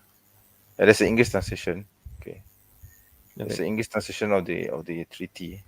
Okay. Can we read it? Yes, yeah. So this is a letter which was issued by Muhammad ibn Abdullah, the messenger, the prophet, the faithful, who is sent to all the people as a trust on the part of God to all his creatures, that they may have no plea against God hereafter. Verily, God is omnipotent, the wise. This letter is directed to the embracers of Islam as a covenant given to the followers of Jesus the Nazarene in the east and west, the far and near, the Arabs and foreigners, the known and the unknown. Okay. You can Uh, continue reading. okay. You want me to read this? Okay. Yeah. Let's read the whole thing. Okay, right. This letter contains the oath given unto them, and he who disobeys that which is therein will be considered a disbeliever and a transgressor to that whereunto he is commanded. He will be regarded as one who has corrupted the oath of God, disbelieved his testament, rejected his authority, despised his religion, and made himself deserving of his curse, whether he is a sultan or any other believer of Islam. Whenever Christian monks, devotees, and pilgrims gather together, whether in a mountain or valley or den, or frequented place or plain or church, or in houses of worship, verily By the way, we can I are. can I comment on something? So he's saying that's this Sure. word sultan could be a Yeah. later edition, right? Yes. That's what he's Yeah. saying. So Yeah. what? That doesn't mean the Yeah. letter itself is false. It could be that when someone's copying it, he added the Yeah. letter sultan, right, to Exactly. translate it. Exactly. Exactly. So, Yeah. Yeah. So or it okay. could be a copyist error. Yeah. It could be. Yeah. Verily we So are at yeah. the back of them and shall protect them and their properties and their morals by myself, by my friends, and by my assistance, for they are of my subjects and under my protection. Okay, then I shall exempt them from that which may disturb them of the burdens which are paid by others as an oath of allegiance. They must not give anything of their income, but that which pleases them. They must not be offended or disturbed or coerced or compelled. Their judges shall not be changed or prevented from accomplishing their offices, nor the monks disturbed in exercising their religious order, or the people of seclusion be stopped from dwelling in their cells. No one is allowed to plunder these Christians or destroy or spoil any of their churches or houses of worship, or take any of the things contained within these houses and bring it to the houses of Islam. And he who takes away anything therefrom will be one who has corrupted the oath of God and in truth disobeyed his messenger. And then jizya shall not be put upon their judges, monks, and those whose occupation is the worship of God, nor is any other thing to be taken from them, whether it be a fine, a tax, or any unjust right. Verily, I shall keep their compact wherever they may be, in the sea or on the land, in the east or west, in the north or south, for they are under my protection and the testament of my safety against all things which they abhor. No taxes of thieves shall be received from those who devote themselves to the worship of God in the mountains or from those who cultivate the holy lands. No one has the right to interfere with their affairs or bring any action against them. Verily, this is for aught else and not for them. Rather, this in the season of crops, they shall be given a kadah for each ardab of wheat. In brackets, the translator said about 5 bushels and a half as provision for them, and no one has the right to say to them, "This is too much," or ask them to pay any tax. As to those who possess properties, the wealthy and merchants, the poll tax to be taken from them must not exceed 12 drachmas a head per year, okay, which is about 200 USD today, okay. Hmm. And okay, to continue again, they shall not be imposed upon by anyone to undertake a journey or to be forced to go to wars or to carry arms, for the Muslims have to fight for them. Do not dispute or argue with them, but deal according to the verse recorded in the Quran, to wit, Do not dispute or argue with the people of the book, but in that which is best. Quran Surah 29, verse 46. Thus they will live favored and protected from everything which may offend them by the callers to religion, basic brackets Islam, wherever they may be and in any place they may dwell. Should any Christian woman be married to a Muslim, such marriage must not take place except after her consent, and she must not be prevented from going to her church for prayer. The churches must be honored and they must not be withheld from building churches or repairing convents. They must not be forced to carry arms or stones, but the Muslims must protect them and defend them against others. It is positively incumbent upon every one of the follower of Islam not to contradict or disobey this oath until the day of resurrection and the end of the world. Yeah, so this it ends there. Yeah. Okay, so all the points he made, like what from what we read, it doesn't Mhm. seem like it actually contradicts what the early Islamic sources say about what the Yeah, Muslims did. yeah, it's very Now I consistent know, with Islam. Yeah, it's yeah, very I consistent know with that Islam. historians argue against it, but they have their own arguments. But the arguments that are being made by the conspiracy theorists, and none of it are good. They're all fallacious, as we saw. Yeah, And I'm exactly, sure the historians have their reason, but from an Islamic point of view, I don't think we can accept this letter because we don't know the chain of transmission. I think exactly. so. From Yeah. Islamic point of view, we cannot accept it. But under Jay's worldview, he should have no problem with this. Mm. Yeah, yeah. So, Okay. can you bring up the? Oh, I think there's a brother EMF here says, bro, read Bidayah al. I know this book, Bidayah al Nihaya, best reliable source of Islamic history. Yes, we know about this book. Yeah, we know about this book. Yeah. Yeah. Written Okay, by so let's Ibn. continue. Who wrote Bidayah al Nihaya? Was it Ibn Kathir? Yeah, Ibn Kathir. Ibn Kathir. Yeah, Ibn Kathir, right? Yeah, Yeah. Ibn Kathir. Yeah. Okay. So So you yeah, want to let's continue get with the back. video? Yeah, Yeah, sure, sure. let's get back to the circus again. Okay, right. By the way, can I see like the slide? Let's take a look at this and see if I missed anything. Okay, sure. I mean, I have paused there, so yeah. Can you see it? No. Yeah. I can see it. Right, Can you you see it remove now? the comment? Yes, of course. Yeah, sorry about that. Yep. Okay. Okay. So then he mentioned Malek Mogra, Angel of Proximity, in Sufi writings. Hamahambali, 965 AD, 340 years later. Hold on. Okay. Can you make it bigger? Yeah, let me try. I'm trying to make it bigger. Yeah, like that, right? I can see it. To make it a little bit. Go full screen. Yeah, I've already put it in full screen actually. Yeah. Sorry. Yeah, No, it's no. full screen now. Yeah. Okay. Wrong man, wrong place, wrong. Oops. So can you pause it? Constitution Muslims always like to say proof. Wait, No, go back. Sorry. First of all, take a Comment on look and something. read the Constitution. Sorry. Medina, and I accidentally played it. Sorry. Yes, Okay, please. let me go back. Yeah, okay, there you are. Okay. So he talks about like the Sufi writings or something. So if the Yeah. Sufis adopted something, that doesn't prove or disprove anything. I mean, they can easily adopt writings of the Prophet, right? Exactly. Like, what does it prove? I don't get it. Exactly. I don't get this guy. Yeah. I mean, he's like I say, he's jumping here and there. Just applying Yeah. methodologies whichever it suits him. So he's saying it's that not just consistent. because later on It's not people consistent. wrote something, there's no earlier source for it. Yeah. Like, what is yeah. he saying? And to Yeah, my exactly. knowledge, we didn't see anything about Malik Mughra or something, right? Yeah, exactly.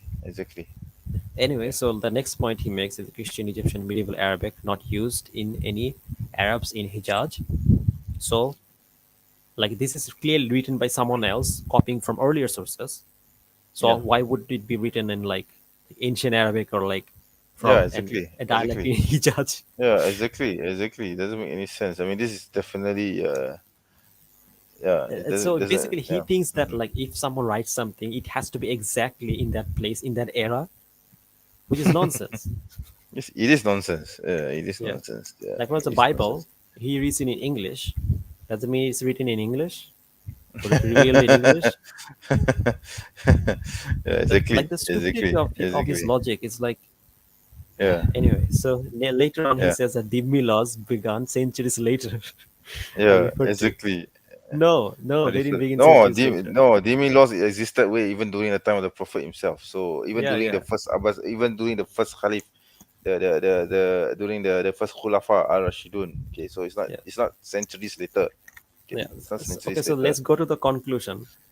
In Yeah. short, the monks of Saint Catherine Monastery in the 16th century needed protection from murdering Muslims all around.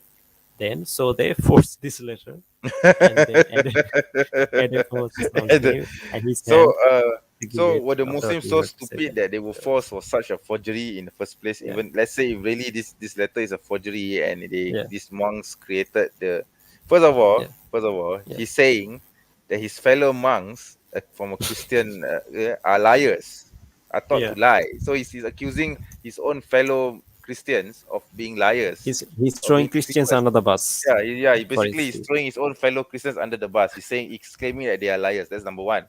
Number Yeah, two, if this even if we assume that these monks really made forged this letter, do you hmm. really believe that the Muslims will be so gullible as to believe that this letter is from the Prophet himself? Okay. Yeah, exactly. Surely they would have done their due diligence and they would have checked for the authenticity, right? Yeah, yeah, Okay. All right. yeah. And then thirdly, we know that this letter is a copy of a copy of a copy. So maybe the original copy is already lost. Hmm. But this copy was taken from an original copy. So this letter, of course, this is not the original itself, but this was a copy of the original. Hmm. So definitely, I'm pretty sure It's not gonna be Muslims at fully the time, accurate. yeah. So this is not. So this claim is quite inaccurate. Okay, yeah, yeah. And So yeah. another thing is that so Mm, basically here he is committing the burden of proof fallacy. I mean, where is yeah, evidence that these yeah, monks were like devious? yeah, Like, does he have exactly. biography Yeah, on these monks? Does he know yeah, what they're exactly. like? Yeah, Does he have any evidence does that they does actually fabricated that this? yeah, exactly. Does he? I'm not, basically, he's saying that he's accusing his fellow Christians of being liars. That's what he's saying. Yeah, that's even worse for him. You see, Yeah, because these people are monks. They're supposed to be pious yeah, Christians, yeah, and you're accusing pious Christians of being liars, of being deceivers. Wow. yeah, I wonder who they learn it from. I wonder who they learn it from, right? Yeah. yeah. So you're Also, accusing another your thing. fellow. So Yeah. basically, he says that they force this to like gain audience or like get favor of Yeah. the Yeah. Muslims. Yeah. Then how do you know that like your Bible isn't doing the same thing? Like we can make the Exactly. same kind of Exactly. like argument. Exactly. Exactly. Yeah. Of course.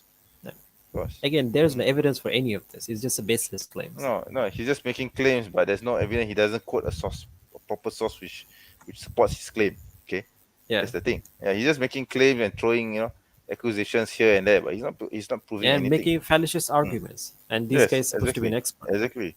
And Regarding, even yeah, from a theological perspective, he's accusing, like I said, he's accusing his fellow Christians of being liars, which I think is even worse than saying that they forged something. mm. Okay, right? Okay. So anyway, Yeah. Let's so continue. shall I continue with the video? Yeah. Sure. Yeah. So hello. Yeah. Yeah. Can you hear me? It's yeah. Sure. Hello. Hello. Yeah, I can Oh, hear you. yeah. Okay. Sorry. I think I muted. Sorry, I muted my browser. Okay. So do you want me to play with the video? Yeah. Sure. Play. Okay. Yeah. Sorry about the technical just now. I accidentally muted myself. Okay. Okay. Wrong man, wrong place, wrong letter. The Constitution of Medina that Muslims always like to say proved that Muhammad had existed. First of all, take a look and read the Constitution of Medina and tell me what Jew would have signed that Constitution. No Jew would have. Though it's pro-Jewish, there is no Jewish records of it. He's already There's making no a false claim right from the archaeological beginning. evidence of any Jews living that far Mhm. south, not that early, not in the 7th century. And so you can see where and when did this really get put together. We don't know of any reference of this until Ibn Hisham writes it in 833. So the first reference we have of this is 200 years after the fact. Therefore, the historians, people like Hoyland and Andrews, consider it a fraud because there was no Jews that far south, and the only source for it comes from the 9th century Muslim traditions. Again, much too late. The Doctrine of Iacobi, probably one of the most famous documents. This is the one Hold on. Muslims are Pause. always Okay. staring at. Okay. You want to go back to the Constitution of Medina? Yeah. Let's go No, back there. I think I want to respond to his point regarding the Jewish thing. Yes, yes, yeah. That is quite a silly point. So maybe yeah, go ahead and make your take on it. Yeah. Hold on, let me just pull it up.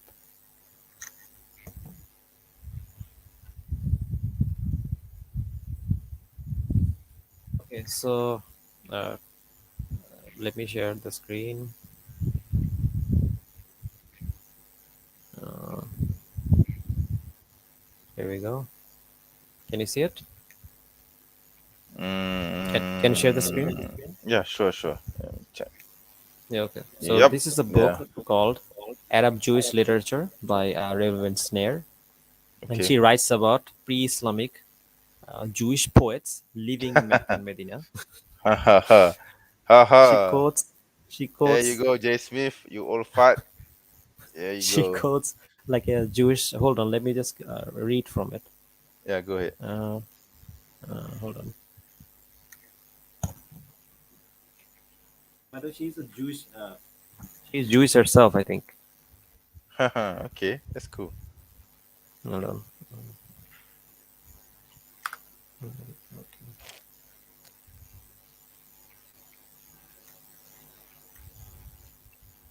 So basically, Jay Smith is claiming that there were no Jews living in Arabia during the time of the Prophet, right? That's what he's claiming also. Well, let me just. I can find the passage. Yep. Go ahead. Go ahead. Take your time.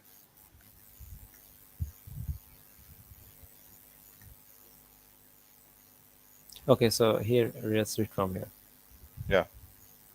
Wow. Okay. There were Jewish poets in the pre-Islamic period, and one of the Okay. most notable of them was the female poet Sarah al-Kuzaina, or Quraizia, whose Yeah. elegy for the 350 noblemen and her tribe killed in a battle in 492 AD has been frequently cited in Arabic sources. Meanwhile, Yeah. we possess many more details about Jewish poets from the 6th century AD, when Haha. Arabic language came into its own, along with appearance of poetry of high-standing Jewish community flourished throughout the era. Arabian Peninsula and Jews were an integral part of Arab society. Although the Arabic language had been used by Jews in Arabia before Islam, The surviving literally works. Yeah. their surviving literary works from that period do not exhibit any features that would distinguish them from similar works by their non-Jewish counterparts.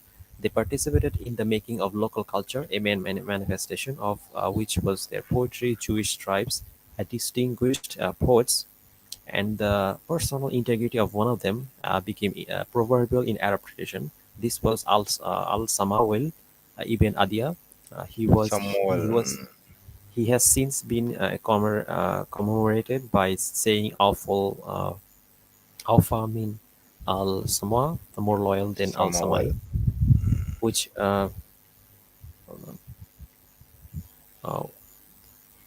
which uh, refers to the refusal to hand over weapons that had been entrusted to him, even when a Bedouin chieftain laid siege to his castle in Tanya north of Al-Madinah and threatened to Taimah. murder his son, which he eventually did when Al-Samia was steadfast in his refusal, describing the moral superiority of his own Arab Jewish tribe. Al-Samia composed a poem with about the noble qualities of Arab men. The opening verse runs as following: "When the man's honor is not defiled by baseness, they even cloak then every cloak he cloaks himself is incomely."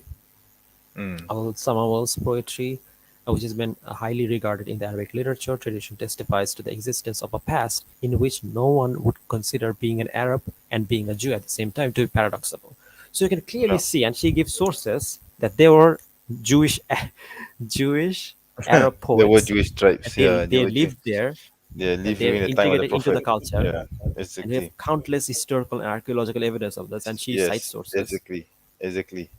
like And then even she along, talks about, and then yeah, yeah, and then along comes this old fart and denies that this existed. Yeah. You see, based on yeah, what exactly? No idea. Yeah. What is it? yeah, No archaeological evidence of Jews in Medina.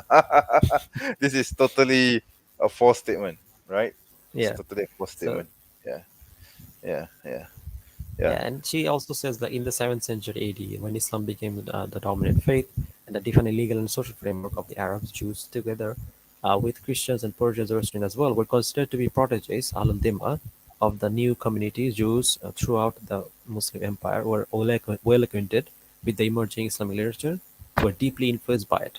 So yeah, we even have many reverts to Islam Yeah, at the time of the Prophet. For example, Abdullah bin yeah, Salam, he's a rabbi, yeah. Abdullah bin Salam. Yes, yeah, yes, and a yes, yes, companion of the Prophet. Hold on, yes, let me yes. just Of course. put Yeah. it up. Of course, Jasmine is going to deny this. He's just going to say, "Oh, Abdullah bin Salam is a fiction." That's the best he can do, to deny this, to just deny this, right? Yeah. Yeah, yeah. Of course, without evidence, of course. Yeah.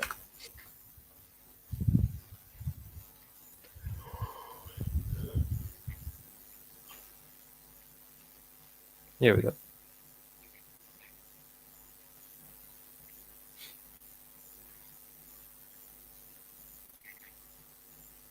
So basically, he was a rabbi that was born in Medina. Hold on. It's this one.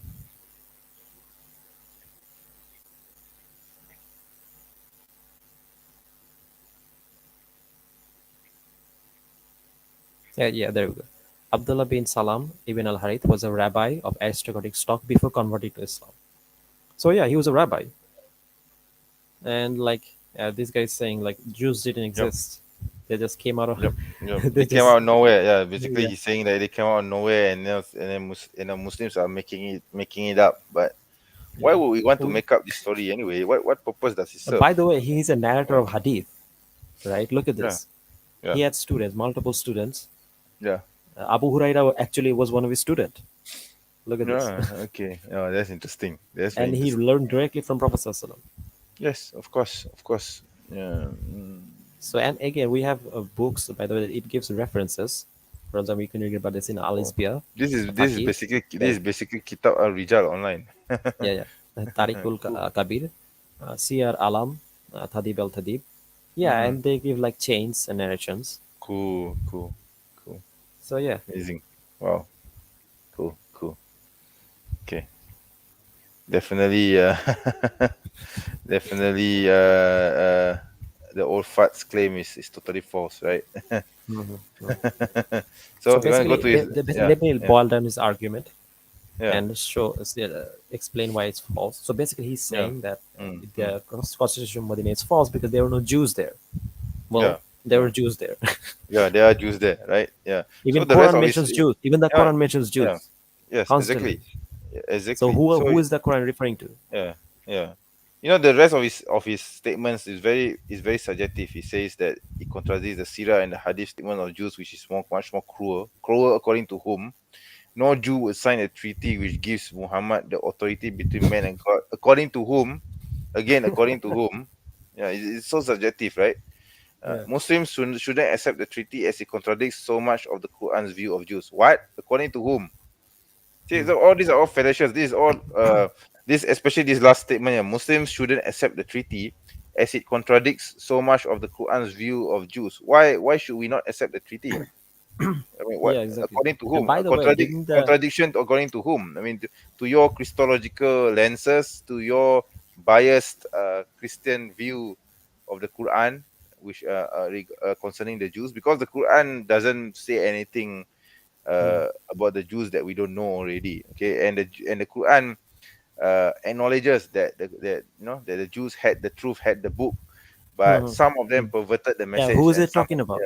yeah. So who exactly? So why is Jay Smith suddenly claiming or trying to say that Muslims shouldn't accept the treaty because it contradicts the Quran? On what authority does he say that this treaty, the Constitution of Medina Treaty, contradicts the Quran? He's definitely not saying this out of love for the Quran, that's for sure. Okay. Hmm. So you are Yeah, Jay let's. Smith, Jay Smith, if he's listening right now, Jay Smith, you have absolutely no authority to tell us Muslims what to accept and what to not to accept. Okay. Yeah, Hmm. right. Yeah. So that's the whole point. Okay. So he shouldn't be, running his mouth like this. And it's Hmm. clearly that he has absolutely no authority to say this. Yeah. Hmm. Okay. So Yeah, let's continue. Let's continue. you want to continue this? Yeah, go ahead. Yeah, sure, sure. First reference we have of this is 200 years after. There was no Jews that far south, the only source. Doctrine of Iacobi, That's not probably true one of the either. most famous documents. Yeah, of This is course. the one that Muslims are always throwing at me. David, I don't know if you realize this one, but when you look at this, you can see this, first of all, doesn't talk about Muhammad. It talks about a Saracen prophet who comes with a sword and has the keys of paradise. Does that sound How like many something you wanna do? Saracen? Sorry, I just need to ask this. How many Saracen prophets do you know came with the sword, inverted commas, and claims to hold the key of paradise? Maybe he thinks Jesus was Saracen. Maybe he thinks because Saracen is clearly a reference to Arabs. Okay, it's a reference to an Arab prophet. Okay, of Yeah. course the No, claim that maybe he thinks yeah, that mm, Jesus was mm. Saracen. I don't know. That is very hard to say because the thing is Christians because he himself admits that this is a Greek Christian polemical track, and we know that Christians love to claim that Islam was spread Hmm. by the sword. So who else does it refer to? I mean, who else would Christians allege that that the religion comes with a sword? Okay, except for Islam. Hmm. Okay, so basically, it's contradicting his own Greek source, which Yeah, yeah. is a polemical response to Islam. Yeah. You see? By the way, You see? his Yeah. first point is the Saracen prophet can say the Christ who was to come. Why not? I mean, we know that Uh, Isa Salam would come back. yes, It's part yes, of our yes, tradition. yes, exactly, exactly. So, yeah, okay. So anyway, I'll play the video and then the rest of the video, and then I will stop at the end of it, right? Okay, to When you address look the. and see what it says, you can see that according to this doctrine, this Jacobi, which was supposedly written around 630. By the way, one more sources point. Like on the still second point, alive. he says that it assumes. Can you pause it? It Yeah, assumes yeah, that in yeah. that Muhammad is alive in 634, but the traditions say he died in 632. Again, why are you accepting the tradition? I thought the traditions are unreliable. Yeah, I mean you are inconsistent. Why are you being inconsistent? But then Yeah. again, I think this confusion with dates is because he's using the he's calculating based on the Gregorian calendar Hmm. as opposed to the Hijri calendar, because the Hijri calendar does say that I mean, if you use the calculation from the Hijri calendar, then the Hmm. prophet would have died at in 6 632. Okay, Hmm. 632. Hmm. So and By the way, there's about can 4 years, we? there's about I 4 years have the. difference. Yeah. Yeah. Yeah, go ahead, Yeah. go Let's ahead. just say. No, no, please go ahead. Oh, I keep okay, I was cutting you going off. to. I'm sorry about that. No, it's okay, it's okay. Basically 634 here 64, the year 64 is based on the Gregorian calculation, whereas 632 AD is based on the Hijri calculation. The Hmm. Hijri calendar, we know, has 30 days each. So if you use the 30 days calculation for every Hmm. month, so it will be Hmm. 632 AD. Okay, but if Hmm. we use the Gregorian calendar only Hmm. Hmm. to calculate the dates, then the prophet would have still been alive in 64, and he would have passed away, I Hmm. think, 65 or something. There's a Hmm. 4 year gap difference. There's a 4 years gap difference between Hmm. the Hmm. Gregorian calendar and the Hijri calendar. Hmm. So again, this is this old fight being devious here. Okay, because this is just a Also, difference. another thing. If you Mm. read, I actually have the text. Can I share it? Yeah, go ahead, and share. Okay. So if you read the actual text, it is written by Christians who hated the Muslim army. So obviously they are not like scholars in Islam. They don't know anything. They're just seeing this army coming to invade. Okay, and they Yes, are like yes, using it as a point of propaganda to see these people are barbaric and whatnot because they're losing. exactly, exactly. So it could be that they got the date wrong. Like it's not a point against anything. Yes, That doesn't true, mean true. like So it doesn't mean that the that is yeah. accurate as well. If we look at it from the perspective of the Christians, right? Because it's a polemical work. So why Hmm, would they want to make it accurate? Because they hate Islam and they just want to attack hmm, the religion, right? Because hmm, the Muslim army is approaching and so on. hmm, So they need to find justification for their position, hmm, right? So hmm, yeah, so it doesn't matter whether the date is correct or not. So they, of course, they will hmm, just they will just simply put in whatever they can in order hmm, to push in a polemical viewpoint, right? hmm, hmm. So yeah, Can we read the can we read the thing? the text, you Uh, mean? yeah, yeah. Let me read it. When the Okay, go ahead. Candidates was killed by the Saracen, I was at the Caesarea and I set off by boat to Skymenia. People were saying the Candidates has been killed, and we Jews were overjoyed. And they were saying that the Prophet had appeared, coming with the Saracens, and he was proclaiming to advent of the anointed one, the Christ who is to come. By the way, it doesn't say Jesus; it just says Christ who is to come. If you use his logic. Yeah, But yeah, anyway, exactly, I, exactly. having arrived at Skymania, stopped by a certain old man well versed in scripture and said to him, "What can you Yeah. tell me about the prophet who has appeared with the Saracen?" He replied, groaning deeply, "He is false, for the prophets do not come armed with swords." Okay, so I have some comment here. Has this guy ever read the Bible? Like, seriously? What did Moses come with when he was slaughtering like babies? So Yeah, you it can clearly doesn't see this. He has, yeah. for them it doesn't really apply. You see, the laws in the Bible doesn't apply to them. You know, you see, that's the problem. When you know when if Islam comes with the sword, it's considered horrible and devious. But if in the Bible, you know, Moses came with a sword, and I think I've read the passage from Numbers 31 the other day, right? Hmm. So he was taught to rape and basically to murder and kill all the Midianites. Hmm. That's fine for them. That's fine for the Christians. Suddenly the Christians just forget about it. They shut one eye to it. You know. Hmm. Hmm. Yeah, yeah, yeah. So yeah, as you can see, this is clearly a Christian polemical work, and if we like see it from this angle, it can completely make sense from that point of view that they're being attacked by the Muslims, but they don't know anything about them, Yeah, so they're yeah. just saying they just So heard maybe that they're basically yeah. is they know that a prophet existed. They are Hmm. aware Hmm. that a prophet from among the Arabs have existed. They do Hmm. exist. Okay, Hmm. and Hmm. they want to polemicize the issue, right? They want to Hmm. polemicize it. So they Hmm. just simply come up with ideas and facts just to attack Islam. But that Hmm. doesn't mean they don't acknowledge that the prophet is a real person. Okay, Hmm.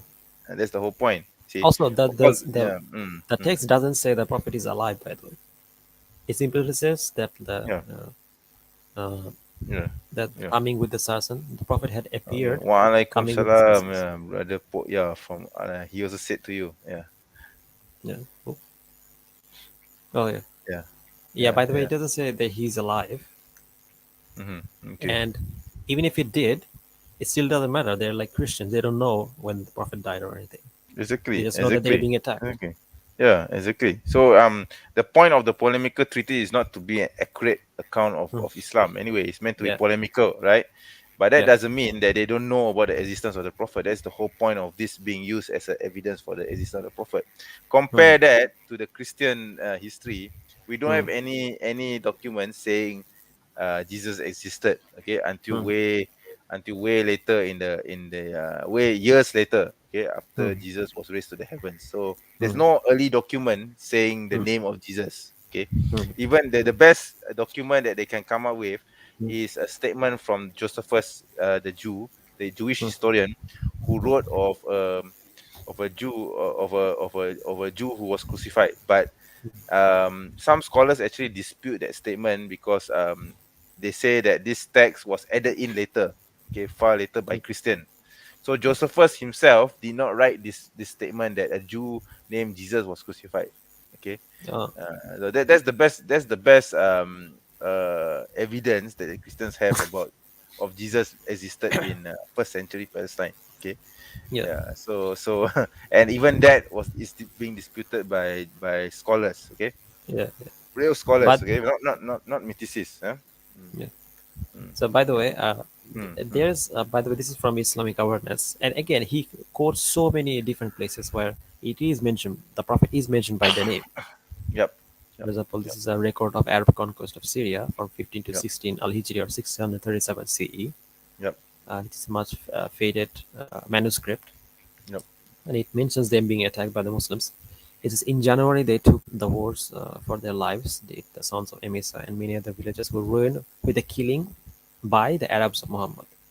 So yeah, Mm, yeah, they yeah. literally name drops him, Yep. says his name. Yep. Yep. Then there are Say his countless. name He gives exactly. countless example of Yeah. Arabs of Muhammad. Exactly. Yep. So Muhammad Sallam Yeah. is This again, Thomas the Prevester. Yep. Yep. yeah, Yep. yeah, This guy. Yeah. Yeah. Yeah. 640 again. So Mm. again, whose name was That's Muhammad, so Muhammad. Yeah. Exactly. Yep. Yep. Yep. Yep. whose little mother was Muhammad. This done. Yeah. Another guy. Yeah. Muhammad as well. Yeah. 660.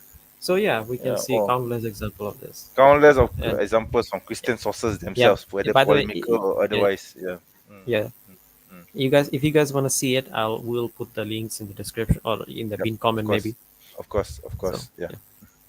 Yeah, actually, Islamic awareness has already refuted this old fart long time ago. Okay, it's just that he's just repeating the same claims over and over and over again. Okay, he thinks that because he could get away with tricking the new generation of viewers, people will not be aware of his lies. You see, so you see he reinterpreted. You see this the document Doctrina Ayakobi clearly refers to an Arab prophet, but he tries to interpret it with a Christological slant. So suddenly, this prophet has the keys of paradise. He claims that this confronts Islamic traditions, and then he said that this prophet refers to Christ. Suddenly, this person, this second prophet, is the Christ. Okay, and then keys of paradise is a reference to Matthew chapter 16, verse 19.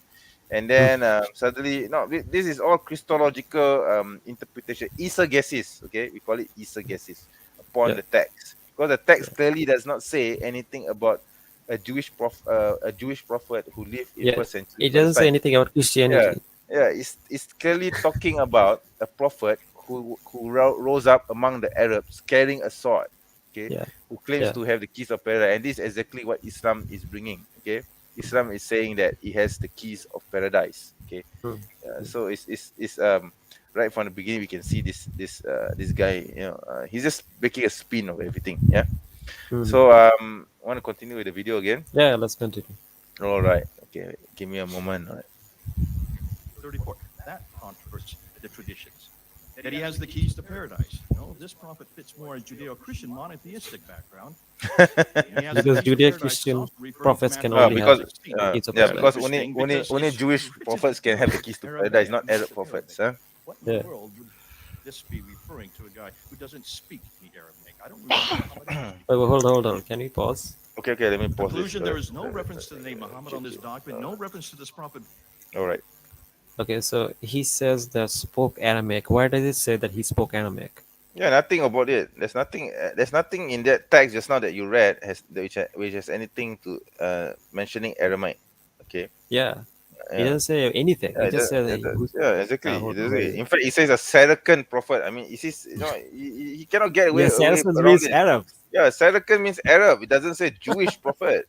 I mean, are you suddenly you're claiming that Jesus was an Arab? Okay, and plus it's a polemical track. It's actually attacking the religion of the prophet. So Yeah. of this particular prophet. So if this is a reference to Jesus, are you saying that this Christian polemical writer is attacking his own religion? Yeah. You see, because the whole point of this polemical article track is to attack Islam. Okay, it clearly refers to Islam, right? Or ex-religion, right? To attack that particular religion, ex-religion of this Saracen prophet. So if Jasmine is suddenly interpreting this to be a Christian document about Jesus, so this writer, this Greek Christian writer, is attacking his own religion. Is that what he's trying to say? It doesn't make any sense, right? It doesn't totally illogical. Okay, it's totally illogical. You see. Yeah. So yeah. So you want to continue playing this? Actually, like even in the text itself, it mentions that the Jesus could be the real prophet or something like that. Yes, exactly. So exactly. how can it be about Jesus? Exactly. That's the thing. Yeah, It mentions he's not making any Christ. sense. Yeah. Yeah. He mentions Christ in a separate way, right? Not Saracen. Yeah. Exactly. So it doesn't make any sense. This guy is totally he's way beyond himself. Okay. Anyway, let's continue, right? Okay. Yeah. But being a Muslim or belong to the religion Islam or any reference to the city of Mecca, nor of his book, the Quran, he could be almost anybody. Why would mention all these details? Why we should mention Mecca and Medina and Kaaba, etc.? I mean, this is supposed to be a polemical track, right? It's not supposed to be a theological track. It's not even supposed to be pro-Islam. He's not making any sense here. It's supposed to be a track attacking Islam. So of course he's not going to mention Mecca, Medina, etc. Okay. Yeah. Oh my God. Okay. Okay. What happened? No. He just disappeared. I think his video froze. It's not my side. It's his. Like maybe I'll forward this. Right. Even his videos, like this guy's. Yeah, his videos also is rebelling against him. His videos also rebelling. Yeah. And that's, I understand it. I would agree. Mu'awiyah is historical. So therefore, from Tripoli all the way over to Afghanistan, that would have been under his control, which is an enormous amount of land. So therefore, somewhere amongst all that area, that's the brown and the orange, there should be some reference to Muhammad somewhere, right? One reference to Muhammad and I'd be satisfied. By the time of 680, we're talking about 50 years after Muhammad.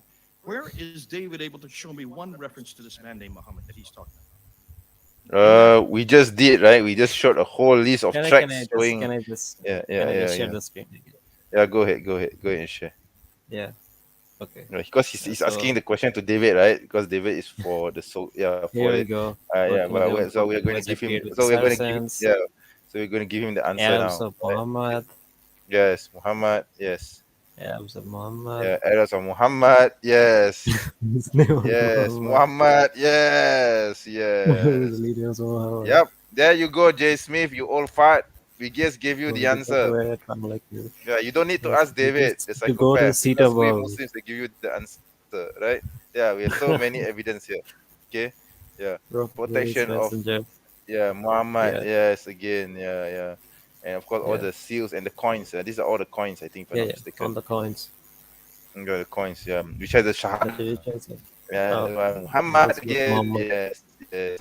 By the way, there's something, Yeah. one other evidence that I just Yeah. hold on, let me just I can find it. Yeah. Okay, here, this one, I think. Yep. Yeah, okay. So there is a rock inscription Yeah. that is very old. It's from Oh my the God, this 699. this 60, this 80 Hijri, this is the first century of Hijrah. Yeah. Oh my Yeah. God, yeah. First Again, this is century. written in Hijazi script. Okay. Yes. So, which is again in from Mecca. Yep. So again, the translation of the inscription. By the way, this is in the 7th century. It says, "O Lord, bless Muhammad, the prophet."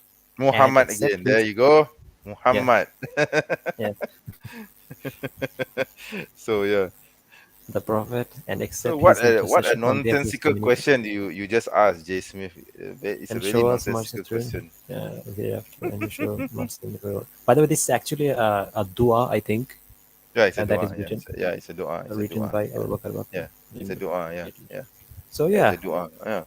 We have He's- tons of evidence. Yeah, we have tons of scriptural evidence, Jay Smith. Okay. again, like this is known as the fallacy of suppressed evidence. By the way, can I share the screen so people know what Sorry, this fallacy is? answering this brother for he's saying Sure. Jay Smith lives in his misguided bubble. Yep, he does. He lives in his bubble world of conspiracy theories and revisionist studies, which he has no authority to speak of because he doesn't have a degree. Okay, he doesn't even have a doctorate or a degree in Islamic studies. Okay, so you were going to share something? Hold on, let me just pull it up. Yeah, go ahead. Yeah.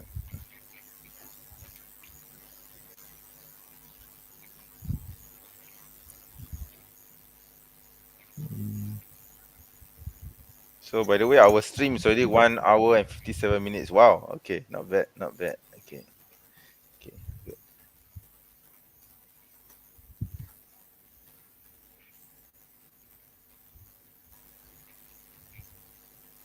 He even failed his Arabic studies. Yep, that's true. That's correct. He wanted to take There's a his video master's degree. on suppressed evidence. Maybe you can check it out. Hold on. Yeah. Go ahead and share your screen, okay, and then we can show it to the audience.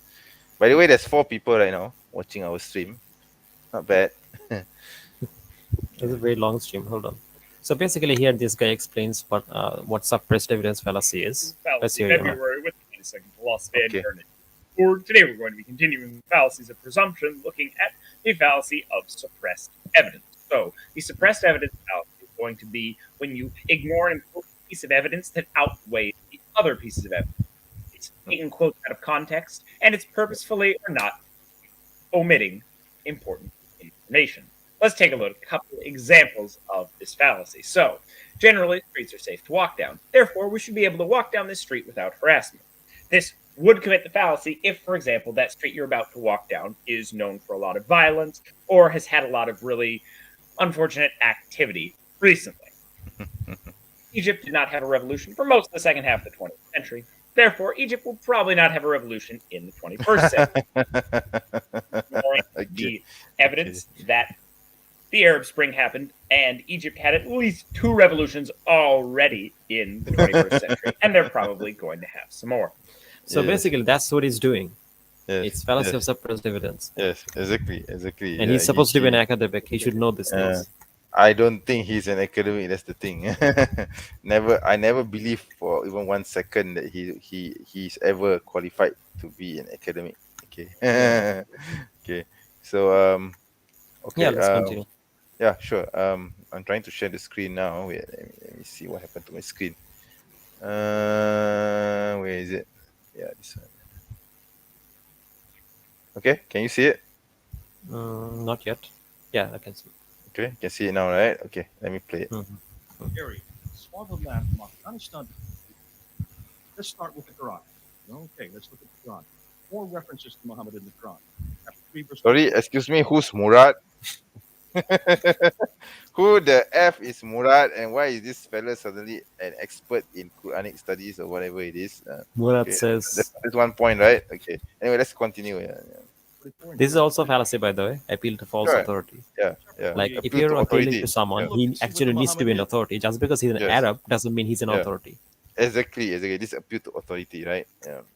Yeah. Okay. Anyway, let's play this until the end. Yeah, sure. Muhammad there, really, the name Muhammad means the blessed one. If you look and you understand that, Murad, who is a scholar in both Who's areas, Murad? is on our team. He's the one that's working for us from the Middle East. He has been saying, he's watching right now. He has been saying, look at the Arabic there. It's from Nabatean Aramaic. Did I not say that earlier? That this is Nabatean? What's your evidence that this is for When you look Nabatean? at that, it just talks about the blessed one is no more than a messenger. In every case, when you look at those 4 references, this could be of the Malik himself, referring to himself. Oh my God, this to a guy. man named Muhammad. Let's take a look at the Dome of the Rock, because that was also. Oh my God. Okay. Let's Pause. address this. Yeah. Do you want to address this? Before I address this also? Yeah. You should address this first. Let me just pull up Okay. some. Okay. So Evidence. basically, my first question is, who the F is Murad, and why is he suddenly talking about Islam and and language and philology when we don't know who this character is and what makes him qualified to say this? Secondly, this kind of methodology is similar to how Christoph Lusenberg. I don't know whether you heard of Christoph Lusenberg. Okay, there was this guy, German guy. He uses a pseudonym, Christoph Lusenberg. He wrote a book called The Syro-Aramaic of the Quran. Okay, so basically his premise is that the Quran was not originally written in Arabic. It's actually from Syro-Aramaic. So he claims that certain terms in the Quran can only be understood if you refer back to the Syro-Aramaic version of it. So he's trying to claim that the Quran is not in pure Arabic. Okay, so this guy here is doing the same thing. Okay, he's saying, blessed one. He's trying to translate the name of the prophet of the prophet. This verse number Surah 33 verse 40. The blessed one is actually Muhammad. So it should. But be may I ask, what evidence do they use, when they make that claim? No, basically they just say that because some of the words in the Arabic is difficult to understand, therefore he has to go to a primordial source. So the earliest language that is earlier than Arabic is Aramaic. So that is what they claim. Okay. Again, that's a fallacy as well. That's false fallacy. It is a That's fallacy. because something has similarities. Yes, and exactly. you can make sense in a way. It doesn't necessarily mean that's the cause of it. Yes, right? exactly. For example, it is there are a lot of different languages that are similar. Yeah. Like, for example, Hindi is very similar to Urdu. Yes. So if you read a lot of Hindi scripts, Yeah. you'll find similarities with Urdu. Yes, Doesn't mean of course. that text itself is now It's copying not from Urdu. this Yeah. Urdu Yes. scripts. Yes. No. Yes. Again, Exactly. it's just stupid fallacious logic. These people are it's supposed to be ridiculous, yeah. academic. They're Exactly. supposed to be writing to convince I don't us. think that's the thing. I don't think these And people are they're academic. using They're just stupid logic like this. Yeah, they're just using academia to hide their intentions to write polemical tracks like that Greek. By the way, what's polemicist shocking, cartoonist. okay, you mentioned this. Mhm, Actually saw a YouTube video which is supposed to be a religiously educational YouTube video. It mhm. also mentioned this theory, I think, conspiracy Oh, theory. it did. Oh, okay, yeah, because this theory has been circling around since 2000. I think it was 2004, 2005 when it started. Yeah, it's Yeah. quite. It's Also, also, another it's thing is quite, that like yeah, Syriac, like in all the like Arabic language, it has the yeah. same roots. So yeah, of Yes, course there it are going to does. be some similarities. That's not. Yes, but But yes, but what's the? that doesn't mean that the word in the Quran Yeah, is not Arabic. You see, yeah, you see, yeah, that's the thing. Yeah, so yeah. so basically, this guy here, he's Mm, translating the name Muhammad mm, into the Blessed One. So mm, verse 30, so verse here, this chapter, this verse here in Surah 33, verse 40.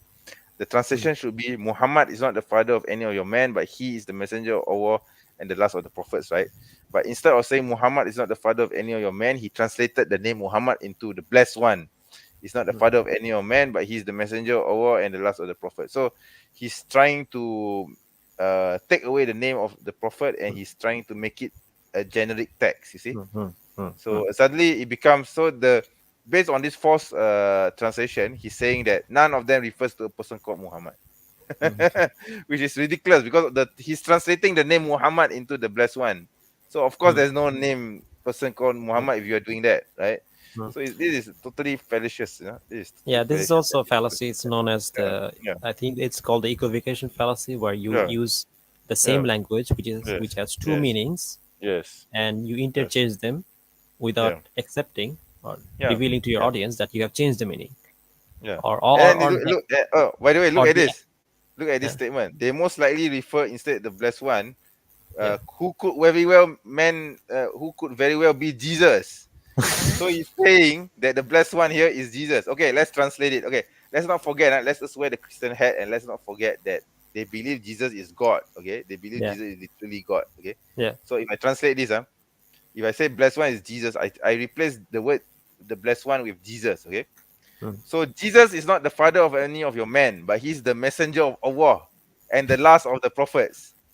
So this sentence, if you put yeah, Jesus instead of Muhammad, yeah, totally contradicts Christianity yeah, because here the verse is yeah. saying But he's not that Jesus a is a prophet, prophet and that he's the last of the prophets. He's a prophet. right? He's not a god. Okay, and then Surah verse chapter 3 verse 144. Okay, and Yeah, he translated the name Muhammad to blessed one, right? And the blessed one is no more than a messenger. So yeah, let's replace the blessed one with Jesus. yeah, And Jesus is no more than a messenger. Wow, welcome to Islam. You just believe that Jesus is just a messenger, exactly as yeah, how Muslims believe. yeah, So if you're saying that this is a reference to Jesus, then you're already a Muslim. You see? yeah. You see? You So see? can I just make some points on this? So basically, this is a fallacy known as the either equivocation or the ambiguity fallacy, where you have this sentence which can have different meanings, but he's only picking one meaning without ever justifying it or giving any evidence for it to mean the thing that he thinks it means, right? Like, where is evidence that this Muhammad is referring to a the blessed one instead of referring to a name? Like, where is evidence for this, right? So Yes, I, exactly. he Exactly. showed no Yeah. evidence for this. And now let me share something with you. Go ahead, brother. Yeah. Yeah. Okay. So you know that Prophet Sallallahu, he had many names, right? So for example, here it says, and mention when Jesus, the son of Mary, said, "O children of Israel, indeed I am the messenger of Allah to you, confirming what came before me of Torah and bringing good tidings of a messenger to come after me, whose name is Ahmed." Okay. So who is Ahmed? Like, if it's supposed to be Jesus, So then yeah, who's Ahmed? exactly. Who's Ahmad? So you see the text actually contradicts their own narrative, you see. So Yeah. it's like totally no, they're just simply picking and choosing certain Yeah, yeah. verses. Also, to Yeah, finish this yeah. off, the Prophet had different names. And in a hadith, we can read the Prophet ﷺ, he himself said, I heard the Messenger ﷺ saying, I have several names. I am Muhammad and I am Ahmed. There you go. The Prophet ﷺ literally saying his name is Ahmed. Exactly. So Hold on, you know can you you share the yeah. screen? Share the screen, please. Okay, wait, hang on. Um,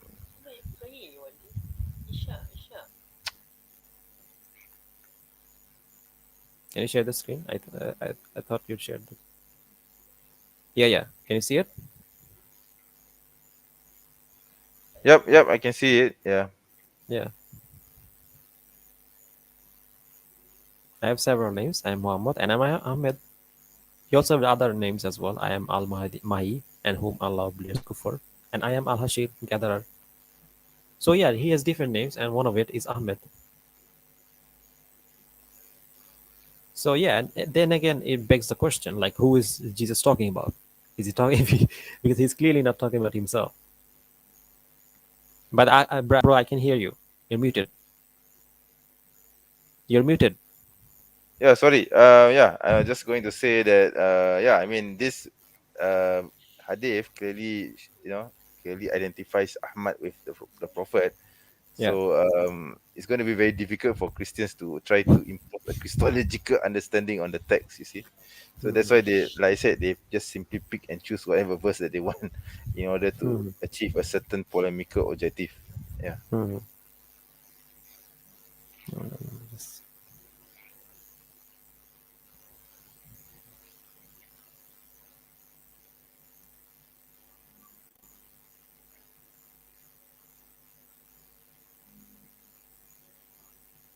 Okay.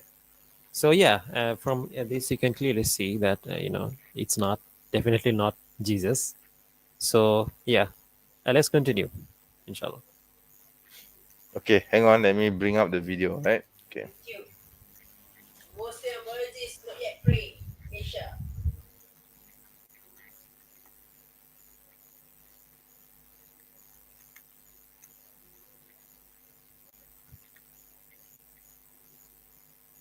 But bro, what time is it over there? If you don't mind me asking. It's 11:43 actually, or 11:43 p.m. Yeah.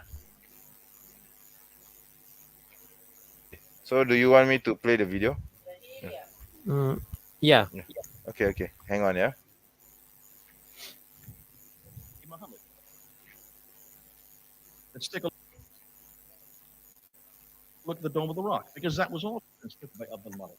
Look at the inscriptions, the only original part of the buildings. There is reference, I don't have time to go into, but almost every time when you look at the Shahada there, you can see that this is referring to a messianic figure, and it's more likely than not, Okay. it Okay. is Can you pause it? Byzantine Christianity that is there in Jerusalem. That's Can you why- pause it? Okay. So again, he's bringing up the same argument, which is that the name Muhammad means the blessed one instead Yeah, of a that's right. name. That's right. He's already making assumption that the name Yeah. Muhammad is Yeah. not a name of person; it's translation Yeah. of Yeah. what or Yeah. title. You see, so there's a Again, fallacy. Right? it's a burden of proof fallacy. He has a Yes, burden exactly. of proof to prove this, Exactly. but he provided Exactly. no evidence. He just Yeah. assumed this is the case and Yeah, argue from that's right. there. Exactly. He is fallacious. Exactly. Yeah. It's totally fallacious. And Yeah. we showed that this is clearly not referring to Jesus. And we know that this is mentioning an Arab prophet. And we know that Ahmed is one of the name of the prophet. So, again, this is Exactly. again, continue. Yeah. Okay. Hang on. I want to share some comments from this brother. Okay. Hang on. Luxembourg is so dated. Yes, I agree with you, Aki. Yeah, definitely. Yeah. All these theories, actually, these conspiracy theories, this naming system is actually came from Christoph Luxembourg. Actually. That's why it's built looking up and down onto Can this. we the Church pull of up the this Supper there. comment It's by the Brian one Bradley? upmanship by Abdul Malik, who's way up in Pause this, Damascus. please. I don't have time to unpack that.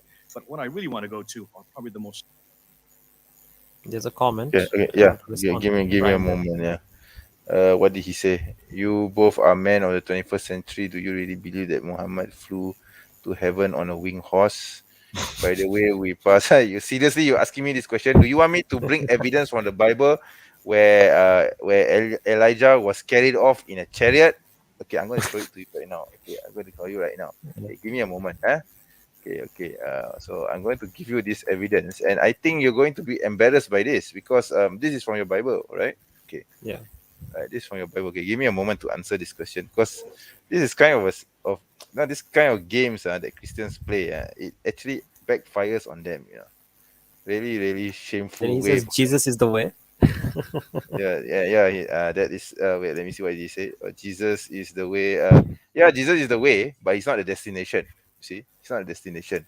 He has never claimed to be the destination. Okay? We have no Okay. problem saying that Jesus is the way, By the the truth, way, and the life. just to address Bradley, Okay, yeah, you mentioned something. So what's wrong with it? Yeah, we believe Yeah. it happened. So what? Like, if an Yeah. Okay. all-powerful being exists, he can do way more miraculous thing than this. Like, this is nothing. Like, he can literally split the moon in half, which we also believe.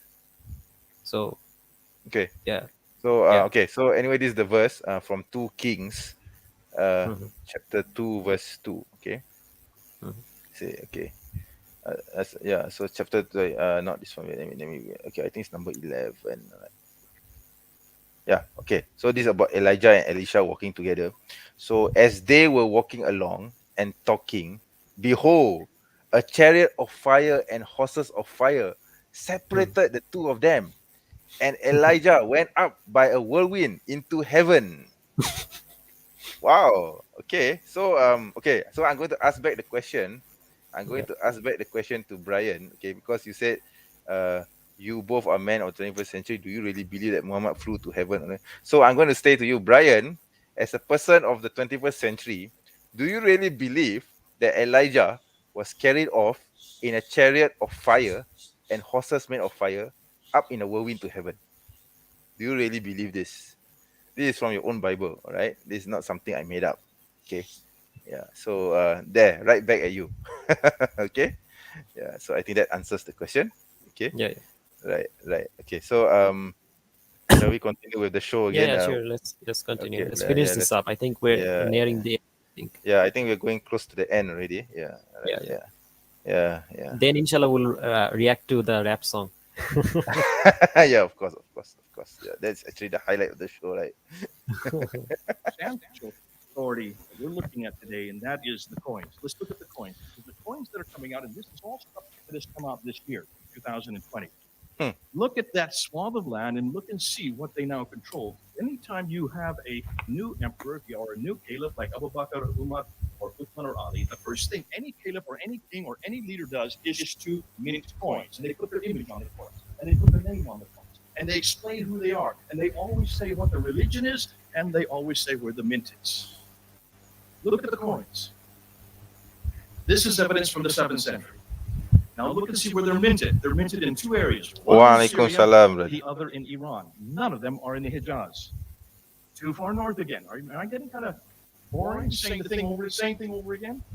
Everything Yes. you see happening in the 7th century comes from the north, not from the south. Not from that. Oh my god. Playing this game again. Does Oh he my does he god. does he not know that people This will move take me around? an hour to go through all this. Things get You do move know, around. start on the left. He Those doesn't are seem Arab to realize coins. that lesson. You Not see, that they that's the weren't minting problem. coins. They were minting Like, coins. does it not register Look in what's his on the brain coins. that people These take things from one Leaders, place these to Arab another leaders place? had crosses in their hands. They had crosses above their heads. Why would you be wearing a cross if you're a Muslim? Wait, hold No on. reference to Okay, Muhammad pause or this. Okay, anything. okay. Yeah. He's saying that there's a cross on the coin, right? So No, he's saying that there's a cross on like on an Islamic coin, right? Yeah, that's what yeah. he's saying. No, hold on. Yeah. Let me. I think this has already been answered by Islamic awareness, if I'm not mistaken. Yeah. Yeah. So he's saying that there's like a coin, cross on like Yeah. Umayyad coin. Yes, I know Or my whatever. coin. Yeah. Yes. So yeah, yes. can I share something? Yeah, I go know ahead. which Go ahead. coin Yeah, he's talking go ahead. about. Yes, I know about this polemic as well, but you can go ahead. Yeah. So again, I could be wrong here because I'm not sure if this is the coin he's talking about. But this is the earliest coin from what I know. If it's the Umayyad coin, then yes, it is. It must be. Yeah. Yeah. I Arab think this is the Sasanian coin. coin, Yeah. Years, This is the correct coin. Yes. Onwards. Yes. So This is the coin. Yeah. this is Yes, the coin. This Yeah, with the like a Christian cross. cross. Can you Yeah. pause the video? It's Yeah, I playing in the already paused. background. It's playing in the background. Wait, let me check. I thought I paused it. No, it's paused. It's paused. Okay. Yeah, it's paused. So as you can see the picture, where's the cross? Yeah. Where's the cross? Yeah. Where's the But cross? it's a Christian. I think this could not be the coin. I don't know. I'm not sure because I think I do recall there was a coin with a Christian cross from the early Umayyad era. But that doesn't mean that the coin is validating Christianity. By the way, it's just that because the Umayyads were expanding the empire, so they had to mint something quickly in order to prepare for trade. So what they did was they took the existing coins and they just inscribed the kalima, the shahada on it. Okay, but that doesn't mean that they're validating the coin or they're validating Christianity or whatever. Okay, They're just Yeah. taking they're just reusing the Christian coins. That's all. The Byzantine coins. Yeah, yeah. That's all. Yeah. As currency, because they For were just example, if correct me if I'm wrong, Yeah. didn't the Mongols, when did the Mongols first started, printing Yeah. the paper money? Yeah. It was years later, right? It was Yes, after they correct. have already conquered different areas. They become Yes, powerful correct. enough, and Correct. then they decided to like mint coins and Yep. make papers, etc. Exactly. They didn't Exactly. immediately Exactly. start Exactly. because an Exactly. empire needs time to build and conquer, and then they Yes. can make like economic Exactly. stability. Exactly. Exactly. So the fact Exactly. that So they didn't have any coins from earlier period doesn't yes. prove anything. Exactly. Exactly. Correct. Correct. Yeah. So basically to By the way, mint can you coins or to mint currency can you like ban this person? I think he's trolling with Who? Brian Bradley. Why can't Muslims draw faces? Nah, I mean, I just leave him be. He's not so far. He's not being that offensive. So I mean, why can't we answer this anyway? Why can't Muslims draw faces? Because we are not allowed to. Yeah, because it's forbidden in Islam Yeah. to draw images and idols. Okay, so I hope Yeah. that answers the question. Yeah, Yeah. yeah. Okay, yeah. So yeah, by the way, this coin is from like 6th century. Yeah, yeah. This Arab Sassan coin issued by Muawiyah radiallahu anhu. And again, it doesn't have any crosses. Mm-hmm. You can see Yeah, there's no cross here. Yeah, but basically it's like this: the early Muslims, they took the coinage of the early empires and they reuse it. It doesn't mean that Islam did not exist, that Islam was a fiction, or that Mhm. Islam, didn't, was, Hmm. didn't exist, or was a creation. It's just that the Muslims at the time, being practical for practical reasons, they had to reuse the Christian coins. Okay, they don't have time to mint coins. They were expanding the empire. They were at war. Okay, no time to make coins. That's all. Yeah, yeah, yeah. That's pretty much the story behind it. So J. Smith and his conspiracy theory is totally irrelevant here. You see? Yeah. Yeah. But yeah. let me share something else. Yeah, go ahead. It's Go very ahead. Go important. ahead. Yeah, go ahead. So again, there is another earlier dated Hijazi inscription. This is from the 6th century as well, 644 CE. And this rock inscription actually mentions Umar radiallahu anhu. Umar radiallahu anhu. You see this? The name of God. Zuhair wrote this at the time. Yep. Umar radiallahu Umar anhu died died in the year in the 4. year 4. Yes, yes, yes. So it's Again, an this is the inscription, right? inscription. Yeah, yeah. It dated yeah. to the 6th century. Yeah. So yeah, we know there's Umar radiallahu anhu existed. We have countless archaeological evidence for it. Thousands of evidence, unlike the Christian ones.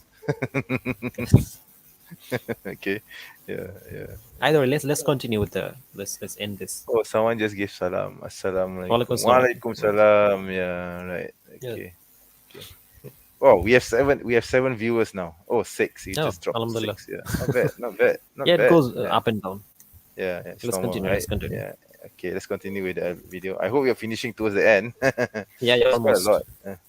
I hope it's finished to the end. Yeah. Okay, give me a moment. Let me pull this. And yeah, continue. No reference to Abu Bakr, Umar, Uthman, or Ali. We just refuted that, didn't we? When you get to Muawiyah, finding Muawiyah in 661, he would be the first caliph of the Umayyad Caliph. Take a look at his coins in the West. The coins in the West are gold soliduses and they're copper coins. He himself has a cross on his head, and he's holding a cross in his hand. He's a Muslim. What? What? Where is No it? reference to any What cross? Muslim, no How do you know reference that's Muawiyah? to Islam, no reference to any Exactly. I no mean, reference- like I said, the early Muslims, especially during the Umayyad era, in the first phase Yeah. of the Umayyad era, they took the Christian coins and Yeah. they reuse it, and of course they have Yeah. to mark it with Islamic inscription. But of course, the Christian traces are still there. So the cross, unfortunately, the cross was still there, but they already inscribed it with the kalima. So so that people know that this belongs to the Umayyads. Okay. But that doesn't mean they're validating Christianity or that the Prophet did not exist or whatever. Yeah, You yeah. see? Yeah. By the way, reference to any book called the Christmas. Quran, and no Yeah. But Yeah. Christmas, Yeah. is it Christian? Is it mentioned in the Bible? Nope. Nope. Not at all. I mean, the date Does itself it is not mean that mentioned at all. Christianity didn't exist? Good question. Good question. Why are they celebrating a pagan holiday? Exactly. Isn't that like a exactly. pagan holiday? Yeah. Exactly. It is. It is a pagan. Yes, pagan origins. You see. Yeah. Yeah. Okay. So anyway, shall we continue? Yeah. Yeah, yeah, sure. Okay. No reference to any city called Mecca. It is just blank on all these coins. Now, the coins are great because they are from the 7th century. They do not disintegrate. They do not deteriorate. We can look at them today, and we have not been looking at them until this year. Boy, I could go a whole time on coins because if you want to see what is the first Muslim coin, you've got to start with 692. That golden coin you see there, that's Abdul Malik. He is the first one to introduce Muhammad. He is the first one to introduce Shahad. And then this is only become coin 692. That's not true. Like I just Uh, showed like 6 century coins. Yeah, this And guy there's no is crossing. totally ignorant. Yeah, just because there were no earlier Umayyad coins which has the kalima doesn't mean that doesn't mean that No, Islam did the not coin I exist at that showed, time. it had no cross. Yeah, It no cross is the idea. early Yeah, coin. yeah. So it's I think it could be a mixture anyway. So it doesn't matter whether there's a cross If or he not, has right? this Yeah, picture of this coin, he needs to show yeah. it. I didn't see any like Exactly, coin like. exactly. Yeah. Yeah, he's just making And how claims do you without know it's the evidence. coin used by the Muslims anyway? Yep, exactly, exactly. Yeah. So you want to continue with this? Yeah, sure. Okay. War with him because he dares to do something that's different than the Byzantines want, proving that the influence is coming from Christianity in the West. But look what's on the backside of all the coins coming out of Iran. Look at Muawiyah's coin, all the way up from 661 up to 680. On the backside of the silver coins in the East are Zoroastrian fire altars. Nothing to do with Muhammad. Take a look and you'll see. Who is the man we're looking at? Now, I'm just going to introduce him today. I don't have the time. Because Okay. I've really got to zip through this. Because I'm Okay. my slides. Iyas ibn Qabisa of Tayyib. This is the Muhammad of the 7th. Oh, by the way, did you ever heard of this person called Iyas ibn Qabisa of Tayaye? No. Who's this guy? exactly. I've never heard of him in my life. Okay, until Jay mentions this. Yeah. Iyas ibn Qabisa of Tayyib. He comes from Hira. He comes from the Lak. He's a Lakhmid king. He was a king. He was not poor. When you look to see what we know about him, we now know that he was there in 618. He was the one that joined with the Arabs. When Heraclius came and destroyed the Sassanians, 622 this happens. That's why the year Oh my 622 God. is so important. This person And is he's the totally one that is delusional. credited with that, with them helping with the relationship. I don't have time to go and tell you about yes. That's for another time. But we're now looking at him. We're finding that this is the Muhammad of 7th century. He's nothing like Muhammad of the 9th century. A completely different man. He's Oh Christian my to begin God. with. Oh my God. He's saying that the prophet does not exist and the real person behind the prophet is actually a person called Iyas ibn Qabisan of Tayaye. But you see, the problem with this kind of nonsense is that there are people, we relate this to the Christian history.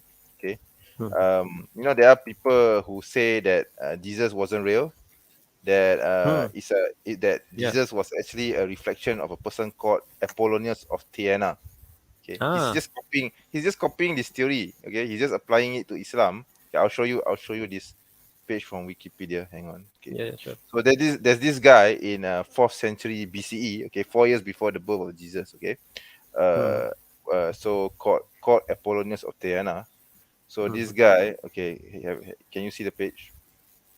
Okay, so basically, this guy performed miracles. He traveled around 1st century Palestine. He preached the word of God, etc. He's a Jew, by the way. He's a Jew. He's a philosopher Jew. He's a Jewish philosopher. Okay. So and then he performed miracles apparently, and then preaching the kingdom of God, etc. Okay. He's a sage. Okay. And then has supernatural power. So whatever that this Apollonius does is similar to what Jesus did in the Bible, according to certain people. So are we going to say that Jesus isn't real because there's this guy called Apollonius of Tyana? See? I don't So it think he's doesn't make- making any arguments. He's just making claims. Yeah, he's just making claims. Yeah, exactly. I mean, of course, for as a Muslim, of course, we cannot, we won't say that this Apollonius of Tyana is a copy of the it's the real Jesus, right? I mean, we Yeah. know that Jesus existed, right? So it's not an issue for us, but for Christians, I think it's a big issue for them. You see? Yeah. So you're just applying this kind of nonsense, and then you're trying to apply it. Oh, to by the way, Islam. I forgot to mention something. Yeah. Can I go share ahead, the go ahead. screen? Yeah, sure. Go ahead. Yeah. Hold on. Okay. Hold on, let me just set it up. Oh, we have 9 viewers. Wow. Nice. Alhamdulillah. Oh, that's good. That's good. I didn't expect that.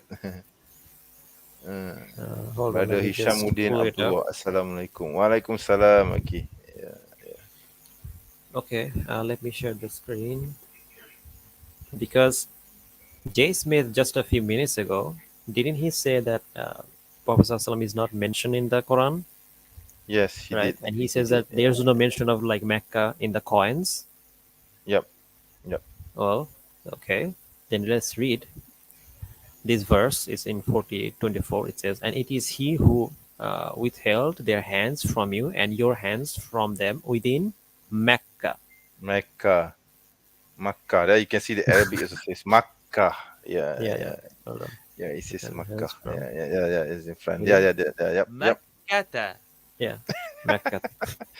Makkah. So why is it Okay. mentioned in Makkah if it's written by Jesus or Abdul Malik or whatever? Why did they mention in Makkah? I thought there was nothing in Makkah. Yeah. Or because he was saying this Ilyas bin Kabatan, whatever, has his base in Petra, right? So why Yeah, doesn't he mention Petra? Yeah, exactly. As a matter Why of fact, must there's he? Yeah. no mention of Petra anywhere. Anywhere in the Quran, right? Nothing at all. There's nothing Yeah. mentioned. Yeah, I don't know where he get his nonsense from. You see? Okay. There's Walaikum no salam, historical brother. evidence. There's no archaeological evidence. By Nope, the way, can I there just isn't. okay? You know what? Let's continue. Let's hear him out, and then Wow, I'm we gonna have 10 viewers. 10 viewers. nice. Wow. Yeah. Let's Okay. continue with the video, and I Okay. want to finish Okay. this up. Yes, that's sure. Yeah. Okay, give me a moment, and then yeah. Was a Christian Muhammad. His name is Iyas ibn Qabisa. His nickname was Muhammad. That was his name. His nickname was Muhammad. Now, hold on to that. I don't have time to go into this. We'll come back to him. I've already said we can't find anything about the rightly guided cadence. But now listen. Wait, stop. Wait. What stop, did he say? stop, He stop, cannot stop. find anything about the rightly guided caliphs. Did he just say that? Yeah, Oh yeah. my god, this idiot. Okay. Hold on. You want me to repeat this? Said we can't find anything about the rightly guided cadence. Okay, there. You heard that, right? Okay. Hold on. Okay, sure. You wanna share There's something, one. right? There are countless example of this. Hold on. Let me just pull them up. As a matter of He's fact, saying, there is one. so basically he's saying that Abu Bakr, Umar, Uthman, and Ali does not exist, right? Yeah. Hold on. Let me just. You know how ridiculous that sounds? Hold on. Oh my god, I can't believe this old fart is making a fool of himself. Oh my god. Okay. Can you see this? So again, thanks to brother Islamic awareness, Yeah. we keep mentioning it, but it's an inscription, and Okay, it's dated yeah. to the time of Yes. Uthman radhiyallahu anhu, Mother of 656. Uthman. Yep. Yeah. Yep. Exactly. So if you look at it's in Kufi script. So the translation of the inscription is, "I am Qais, the scribe of Abu Qutair, curse of Curse of God on those who murdered Uthman ibn Affan, Yep. those who have led to the killing without mercy." Yep. So you can clearly see whoever wrote this was very angry at the killers of Uthman radhiyallahu anhu, and he Yep. wrote this and he cursed them. Yes. He literally cursed them. Yes. Clear-cut evidence that the murder of Uthman radhiyallahu anhu is something that took place. Yep. And he's saying that Uthman radhiyallahu anhu doesn't exist. Oh my god, this old man is really delusional. If you ask me, totally delusional. Because all the things that he has used against Islam, we could equally apply to Christianity with more devastating effect. Okay. Yeah. Much more devastating effect, because the difference is that, like I've said at the beginning of this live stream, we have the Isnad and we have the Kitab al-Rijal and everything, but the Christians do not have that. So their sources are very, very weak. So we apply this methodology that this old fat J. Smith is using upon Christianity. Christianity will fall like a pack of cards. Yeah, exactly. Okay. So anyway, okay, let's continue with the Yeah. Let's finish. video. I think he's at the Yeah, end. it's almost at the end. Yeah, it's almost at the end. Let's finish this up and then react to the rap. Yep, of course. Yeah. But now let's look at the rock inscriptions. The rock inscriptions are almost as good as the coins. We have found 30,000 rock inscriptions. And here's what's interesting. When you look at the rock inscriptions, you will see that none of them, before we get onto that, take a look and see where the rock inscriptions are. They're all up there in the north. They should be down in the bottom part where the Sabaic script is. All of Why these would they not be at the rock Sabaic square that the inscriptions wiki from the is? 7th century until 1690 are all Let's using let the him finish. Babylonian Wow. Aramaic, Oh. which is from Petra. Yeah, Have I said he that loves one using before? that And part. when Pause you it, look pause it, and pause it, unpack pause it. those Pause it, pause it, pause it. All right. Okay. Can you bring the previous slide? Can you go back Okay, a little sure. bit? Oops, Okay. what happened? Oh, okay, there you are. Okay. So let me Yep. share the screen. Okay, sure. Go ahead. So he says that there's no rock inscription from the south, right? Here's one in Najran. So the Najran is not in the south, apparently, according to J. Smith. Yeah. Again, it's in Hijazi script. Yeah. May God okay. have mercy upon on Yazid bin Abdullah Salud, your Jumada in the year 20. Yeah. So yeah, yes, we it's Yeah. absolutely a lie. So yeah, We have scripts. We have the scripts. Yeah, exactly. So yeah. So you want to continue this again? but yeah, let's continue. All right. Okay, hang on.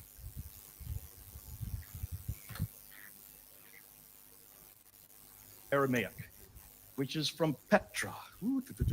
Have I said that one before? Yeah, he And likes when you that. look and unpack those rock inscriptions, By the way, can you pause it? I want to make Yeah, something. sure. Go ahead.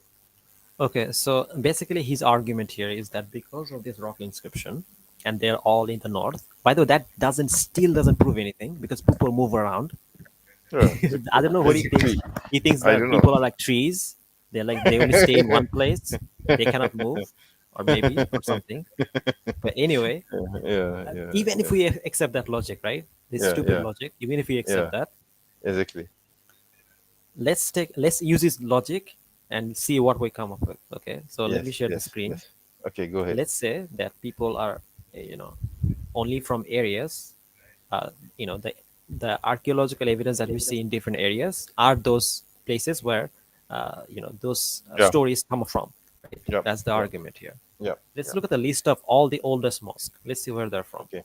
Okay, again, Al Haram, Mecca, Of course. Al of Aqsa course. Mosque, Jerusalem, Yes. and the sacred monument, and Kuwa Mosque is in Medina. Now, if you look at Yes. from the 6th century, all the mosque, it's in Africa. Yes. All the mosque, all the early Yep. mosque, because the campaigners, they went to Africa, right? Yeah, they went to Africa. Yes, they conquered. all the early mosques are from Africa. Yes. okay. Not a single one in Petra or Jordan. You'll notice this. Not a single one. Yep, You know, again, Exactly. Tunisia, in Algeria. Africa. These are also in Africa. All near Africa. All these are in Africa. Yeah, because of the opening of Egypt. Yeah. Yeah. Of Northern And these Africa. are in the later stuff. They're much later. this- Yeah. It's much later. Much later. Yeah. And this is from Arab Peninsula, Nabawi, 6th This century. is Medina. Medina, Mecca, Yeah, Yemen. This Mecca. Yeah, Yemen. this Again, Yemen. why is there an early Yemen. mosque in Yemen? I thought everything was in north. There's not a single one in Jordan. Not a single one. Not a single one in Petra. Even in China. They have in China. Yes. It's in 6th century. Yes. Guangzhou Yes. Mosque. 6th Yes, century mosque in yes. China. And they Actually, don't I have was a going single to one. actually I was going Yeah. to say something about that. The early Yeah. companions, they went to China Yeah. to trade with them and to get contact with them. And Yeah. the earliest we have early evidence of Chinese scribes talking about Muslims in China. Okay, Ah. early Can you Muslims. show And, the evidence? unfortunately, I don't have the picture here with me. Wait, let me see if I can find it. I wanted to show this, but I forgot about this. I think it's called Danger. Wait, let me see. Danger Muslim. Wait, let me check. Danger. Oh dear. Wait, if I can find this. Oh dear. Sorry, Aki. I couldn't find it. I can't find it. Okay. I'm So sorry, I anyway, can't find it. that's But, okay. but Can you anyway, mention like the book, or something where it's mentioned? anyway, anyone, I think anyone can just look it up and just Okay. look up for early Muslims in China, and the term that these Chinese scribes used to refer to the Muslims is danger. So these are the early Muslims, and they mention Abu Bakr, Umar, Uthman. Okay. Oh, Yeah. So the early companion. So they actually had bro, contact you with the. should have put the Yeah, I know. I should center have. Yeah, picture. yeah. It's very strong evidence against Jay, because Jay says that no one knew of the first four Khulafa, right? But apparently the Chinese in China knew about them. Okay, so how are you going to explain that?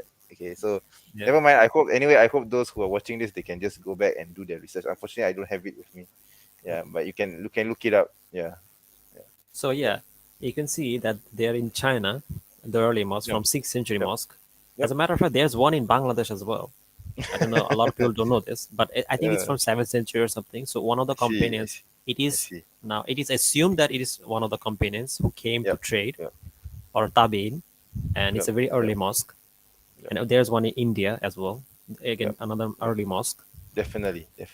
Yeah. And you can see, like, even in Sri Lanka and other places, 7th century. Yep. So not a single one in Petra.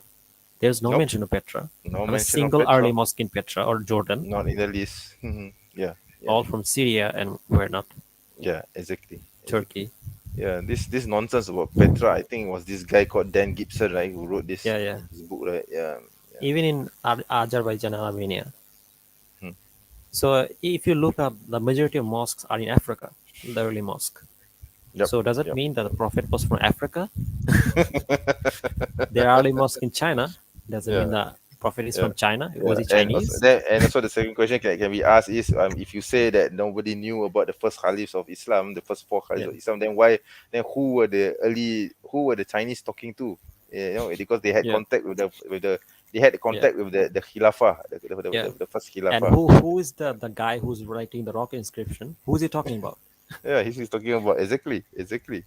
Who is So this Uthman that was murdered?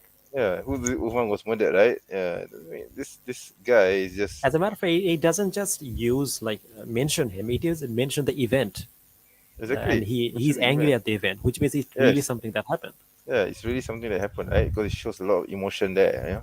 Yeah. Okay, so anyway, you want to play this video again? Yeah. Let's finish this up. Okay, yeah, that's It's it. 100 dated rock inscription. Everything we see before 690, none of it referring to anything that we need to do. There's nothing there about Muhammad on any of these I think the Chinese would disagree with you. today. Hmm? Then we get to the inscription of 741, the Apocalypse of Pseudo-Methodius Continuator Byzantia Arabic Tetramal. Remember when Patricia Correa looked at this and said, this is the first reference we have for Mecca. You don't have any other reference for Mecca. What she didn't read is the rest of the inscription, because the rest of the inscription explains who and where this place was, and it places it way up in southern Turkey. The first Mecca is way up in southern Turkey. I don't have time to get into that. Wait till you see Hold what on, we hold on. do. Wait I don't wanna a get into minute. Petra. I saw don't have something. Time to get into that. Uh, Wait till you he's, see what we Hold come on. back. I have don't wanna- evidence for this. Hold on. wait. He said that the original Mecca was in Turkey, but didn't he also say that It's we in also Jordan, said that it's Petra. Jordan, Petra? Yeah. So Southern which is Turkey. which? I don't Okay. Yeah. By the way, can we Which is mention which? so what does he say? I can't read it properly because it's too small. Can you read it? Basically, he's saying. Wait, let me see. He's saying that the first Mecca is the Uh, home of Abraham, which The lies in the Apocalypse, desert he between mentioned the source, right? Apocalypse of Apocalypse of Pseudo-Matthias. Methodist. Yeah. Okay. Yeah, So okay. I have something to share. Okay, sure. Go ahead.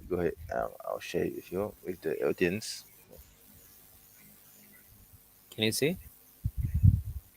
Sure, I'll add it to the stream. Okay. So let's read about this. What is the Yeah. source that it's using? Yeah. Written in Syriac in the late 7th century, the Apocalypse of Pseudo-Matthias, shaped and influenced by Christian eschatological thinking in the Middle Ages. So it is written by Christians, falsely attributed. So basically, it's a polemical work by Christians. Yeah. So Mm. falsely attributed to the Methodists of Falsely Olympus. attributed. Yeah, no one knows who wrote it. Yeah, 4th century exactly. church father. The work attempts to make sense of the Islamic conquest in Near East. Oh my The god! So it's Apocalypse a is late work. noted It's not for an early work. It's a late work. Yeah. It's a very So late and work. that's the funny thing, right? So basically, he Yeah. rejects all like Bukhari and whatnot, but accepts Yeah, this Yeah, except this, which was written in the late 7th century. Okay. by Yeah. people who have never met Muslims or doesn't know anything about Exactly, Islam. and basically it's a polemical work. you see. Yeah. The Apocalypse is Yeah. noted. And he for thinks that this interpreting- is a document proving that This guy is a joke, man. He's a good. He's a real clown. I'm telling you, he's a Yeah, joke. hold on, and let me share on something else. So basically, what he's doing, it's in logic known as. Hold on, let me it's loading. Yeah, appeal to false authority. Yep. So basically, it's using an alleged authority as evidence in an argument when the authority is not really an authority on the fact relevant to the argument. Exactly. As the audience, allowing an irrelevant authority to add credibility to the claim being made. Also, see appeal to authority. So Yep. yeah, he is appealing to a false authority. These Christians, Yes. they are not an Yes. authority, and Yeah. they're basically writing some polemical thing Basic, long after, basically, yeah. long after Basically, it's a Islam. late work. Basically, Yeah, it's a yeah, late late work. work. It's a polemical late work treatise, Yeah, which has nothing to whatsoever to do with his point. yeah. But he's Also, using if it as he's willing to evidence. accept this, then why isn't he Yes. willing to accept like writings of Imam Abu Bukhari. Yeah. Hanifa or Exactly. Exactly. earlier scholars who are well known? Exactly. Their fiqh Exactly. work is dated Exactly. back to that time, even earlier than that. Exactly. Exactly. Yeah. So he's So rejecting yeah. those, but accepting that. Yeah. So he's picking and choosing whichever he wants. You see. Yeah. That's the thing. Yeah. By the way, Abu Hanifa's work is thick. It's a fiqh work, right? It's a Yeah. legal Yes. work. Yes. It is. Yeah. He's an actual authority on this. Yeah. Exactly. Exactly. Yeah. So yeah, So Time to get into that. you want me to play again? Continue. yeah. Okay. Wait Right. till you see when we come back. I don't want to get into Petra. Petra is amazing. This will take me another hour, and I just want you to look at this. Look at this map Petra. here. Notice everything we know about Petra from Jordan. Take a look and But see. didn't he earlier There's say that nothing in it's Jordan. in Turkey? Yeah, there's nothing in Jordan. But he also didn't he earlier say that the first Mecca was in is in Turkey. Yeah. But So now where he's is saying that it's in Petra. Now he's saying it's in it? Is it Petra. in Turkey or is it in Petra? Yeah, I mean, can you make up your mind, Jay, please? Notice where all the trade routes are. Now, one of them goes south. They're all going east and Pause west and it. north. Pause it. Can you Why pause is it? that Can you nothing- pause it? Sure. Hold on. Let me just pull up something. Okay, yeah, this Petra nonsense. I think we've already dealt with this many times over. Anyway, Bro, right? we slaughtered him in this. Yeah, exactly. Let me share this. Alhamdulillah. Hold on. Yeah. Let me share this. Okay, go ahead. By the way, I'm genuinely saying this to any fans of like Jay Smith. Ask yourself if he can be taken seriously after this live stream.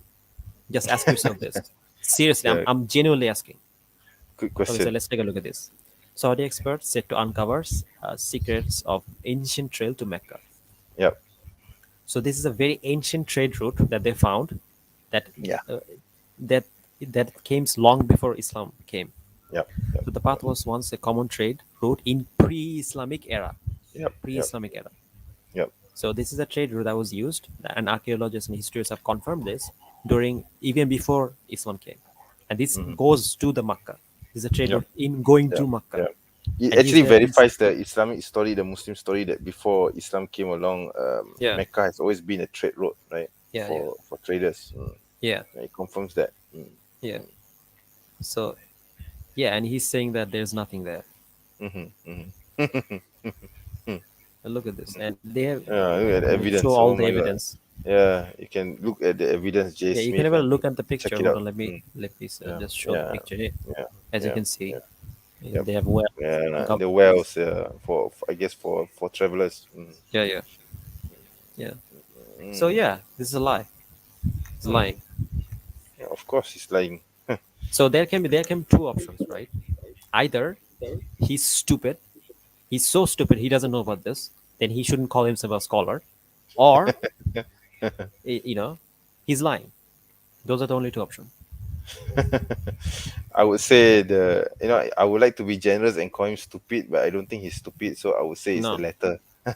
He's lying. He's lying. Okay, I would say it's the He's latter. a lying right? sack of shit. Yeah, I wish I could say that he's stupid. Then he would No. he would be given some leeway. He But may be. yeah.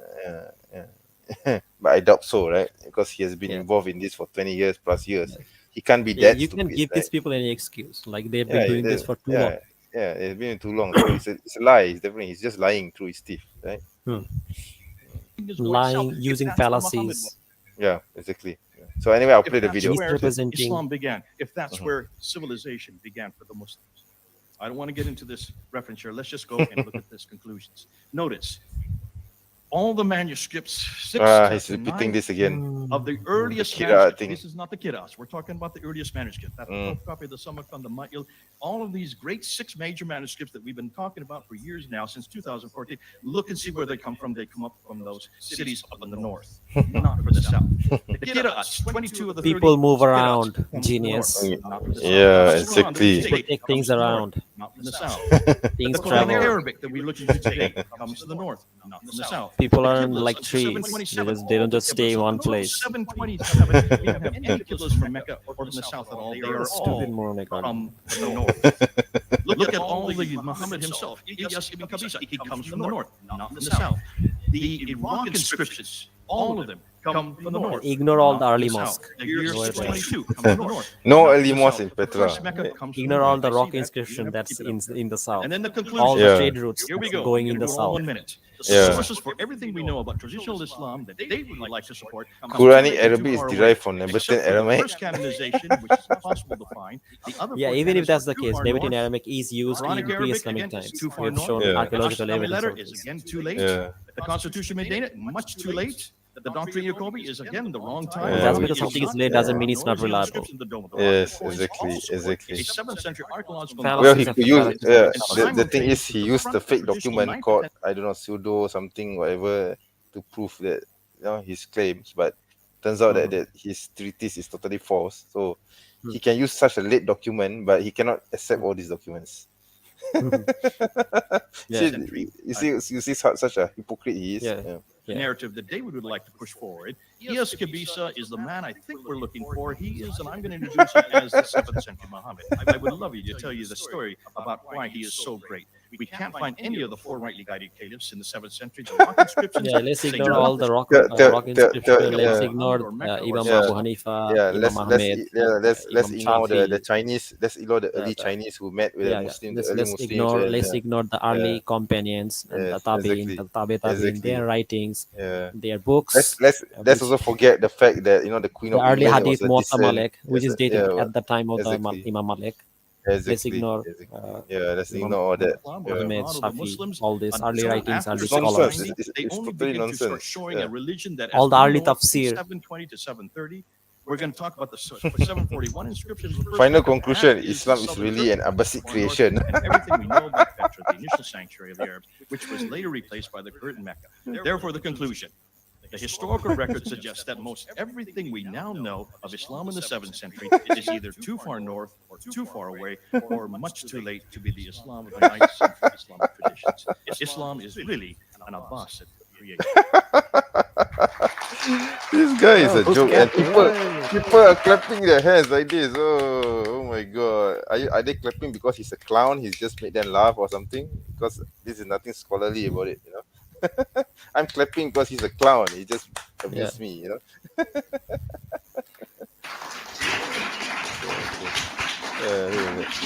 Okay, so I guess it's Thank you, Doc. okay. I guess he called himself doctor. Yeah. Okay. Anyway, I guess this is it. I guess. Yeah. That's Yeah. it. Yeah. Hold on, I let guess me. this is it. I want Yeah. to. Can I? Okay. So he talked about minting coins. So this is the last thing I want to share. Maybe that guy enter your circus. Share screen. Maybe that guy enter your circus. Yep, I agree with you. I agree. Penonton lurus bendo. Bukan setakat lurus bendo lagi. Dia bodoh lah. Bodoh apa? Bodoh Okay, bangang. so the Mongol Empire. Can you share the screen? Okay. All right. Sure. I actually want to pull this up, but I couldn't find it. But I found it. Okay, so the Mongol Empire. Oh, hold on. This is not the one. Yeah, go ahead. Oops. What happened? The screen. Okay. Okay. Okay. So you Can see share Mongol screen? Empire, right? So the Mongol Empire was founded in 1206. Right. Here, 1206, right? Yep. Now, when did they first started minting coins and like paper money? Let's take a look at this. I think far late. Very late. Upon establishing the unified Mongol Empire, Genghis Khan introduced gold and silver coins called suks, Yeah. and later in the year 1227. Yes. So this is almost when is it? Calculator. 27 minus Yeah. 21 years later. Almost 30, nearly 30 years later, they started minting coins. Yep. So obviously, when you have an empire, it's not gonna immediately Yeah, start because like, this is not charging just a money. nation. This is not a nation state, right? This is a huge empire. Okay. Yeah, In those days, it's a huge empire. You still have to. Yeah. Not only do you need to govern people, you also have wars to deal with because you're always constantly fighting to expand the empire. Anyway, Yeah. It's not like now. Now you have nation states, we have United Nations, etc. Right?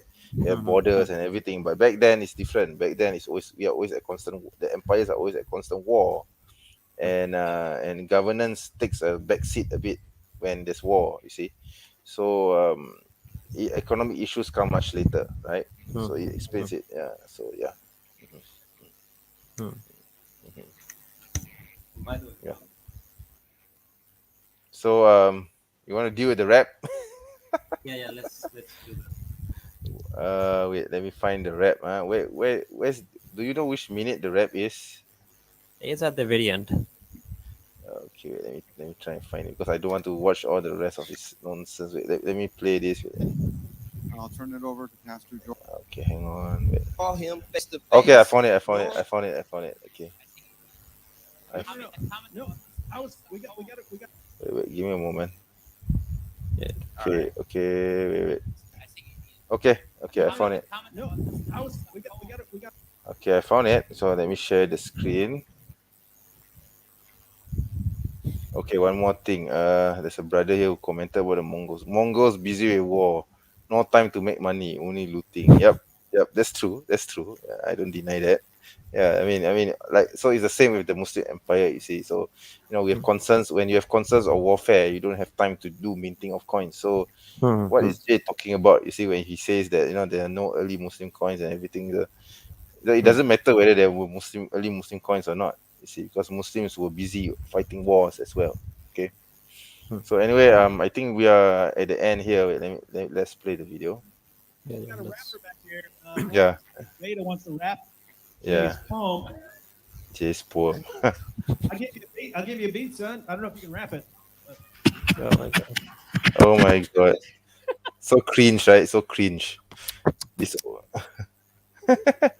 We do not know if this is going to work. It doesn't work. Don't worry. You got the wonder. So you want me to rap this poem? You want me to give you a beat? Hold on, I'll let you know in 12 seconds. So. You The only beat is beating someone's head. I'm concerned about Jay's flow, is what I'm saying. All right. What a circus. What a Give me total a beat, joke. David. What a total joke. Give me a beat. All right, ready?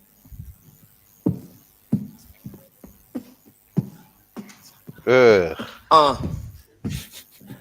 so Not cringe. embarrassing. Look y'all. at Jay. Look at Jay. How We all how know happy. well Muhammad's name. He's been Oh, around a while. He lived to make it, so we're told his prophecies on file. Yet no one saw him face to face, nor heard him speak a word. By the way, let me and pull up all I the know rap is that the that brother is sent me. centuries old, and Okay, that is sure. downright Sure, I'll do that. Hang absurd. on. Here's him. You wrote his Hang on. story Okay, down. let me pause the video.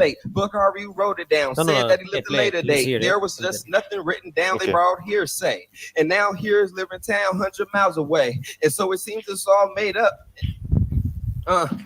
Made up. I'ma keep going, say he's made up, and that is what we're told. Resort to your previous views and introduce the mode. They needed an identity different from those before. They had no Whatever book. to They needed something David's more. beat. Muhammad was the name that they chose. Mecca was his town. Did it Quran was a disappear special like the book. Holy Ghost? First letter sound. Totally Yet out of they sync. said that it came from God.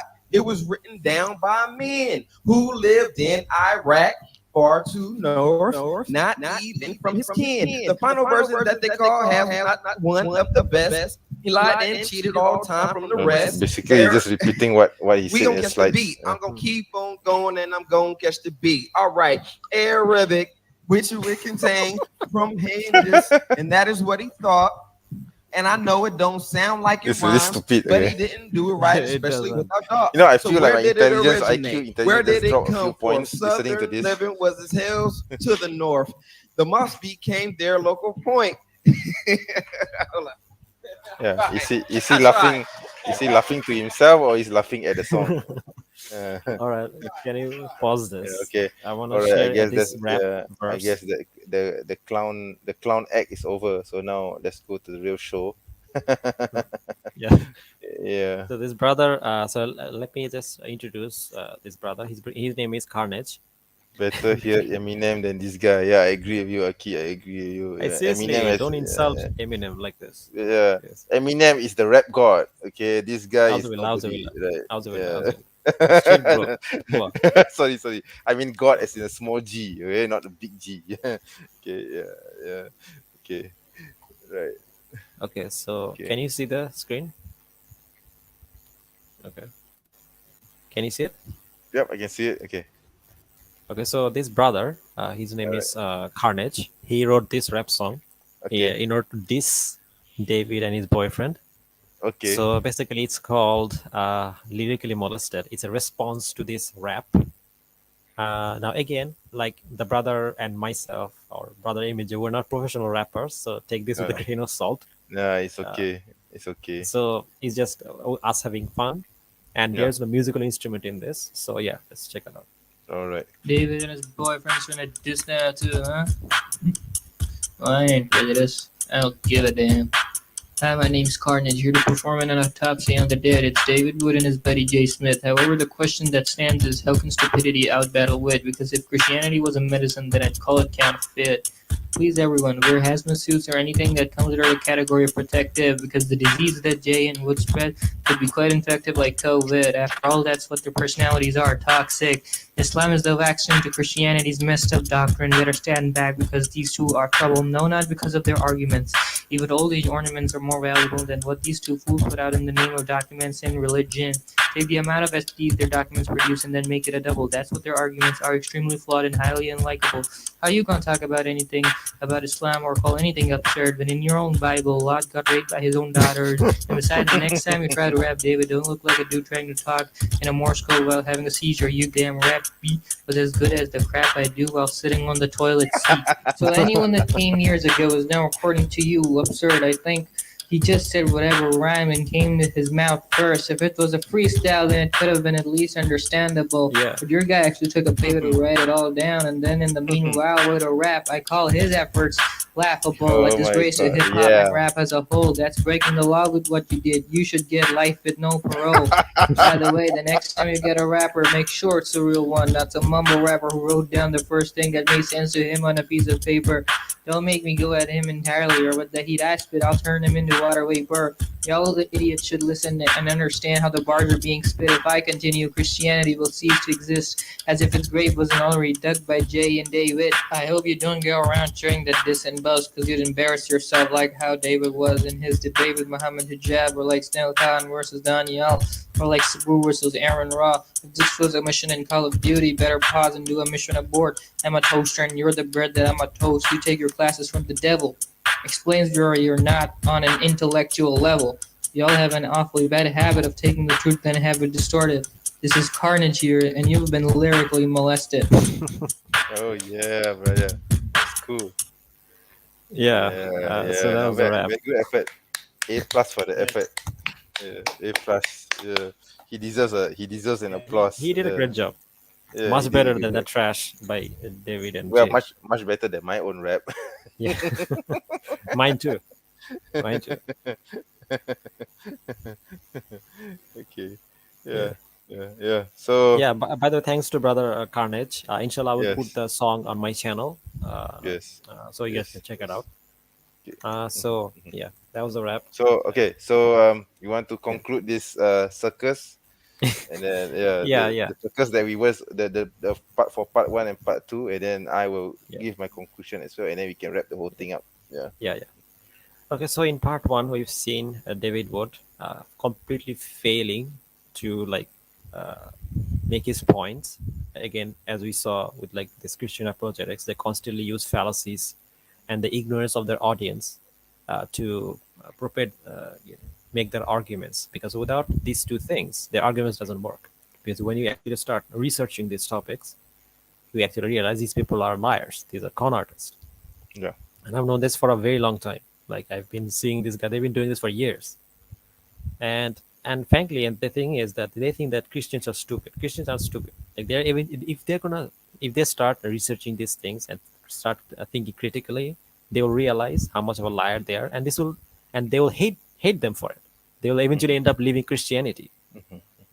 So this is gonna bite them in the end. So yeah, as we saw, as we demonstrated in the first stream, David Wood is a liar, and he has no idea what he's talking about. Either he's stupid or he's a liar. Same thing here. Jay Smith, he's constantly lying about the Islamic history, lying about using fallacies.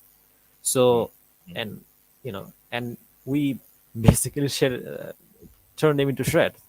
I think we Like, shredded them. Yeah. Yeah, well, completely shredded them. And if after this, if you guys still want to take him seriously, then may Allah guide you. Like after this, I don't think it's even a matter of like, it's a matter of common sense. Yeah. That's all I'll say. Yeah. So yeah, that's all I have Yeah. to say. And thank you, brother Amy and Jay, for inviting me. Inshallah, Yeah, likewise, highlight on my channel.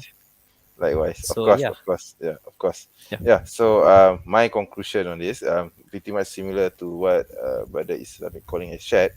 So basically, in part one, you saw how David tried to play the devil's advocate. He tried to pretend to prove to be on the side of the Muslims, saying that the Prophet existed, but he uses this ridiculous argument. Basically, his whole point was based on this argument called the argument from fallacy, which itself is argument of embarrassment, which itself is a fallacy, because just because you're Embarrassment embarrassed, because doesn't you're say anything. embarrassed, it doesn't say anything, or whether it doesn't mean that maybe in that period it may not be an embarrassment, but now it's an embarrassment, or vice versa. You see, It's so it completely doesn't subjective.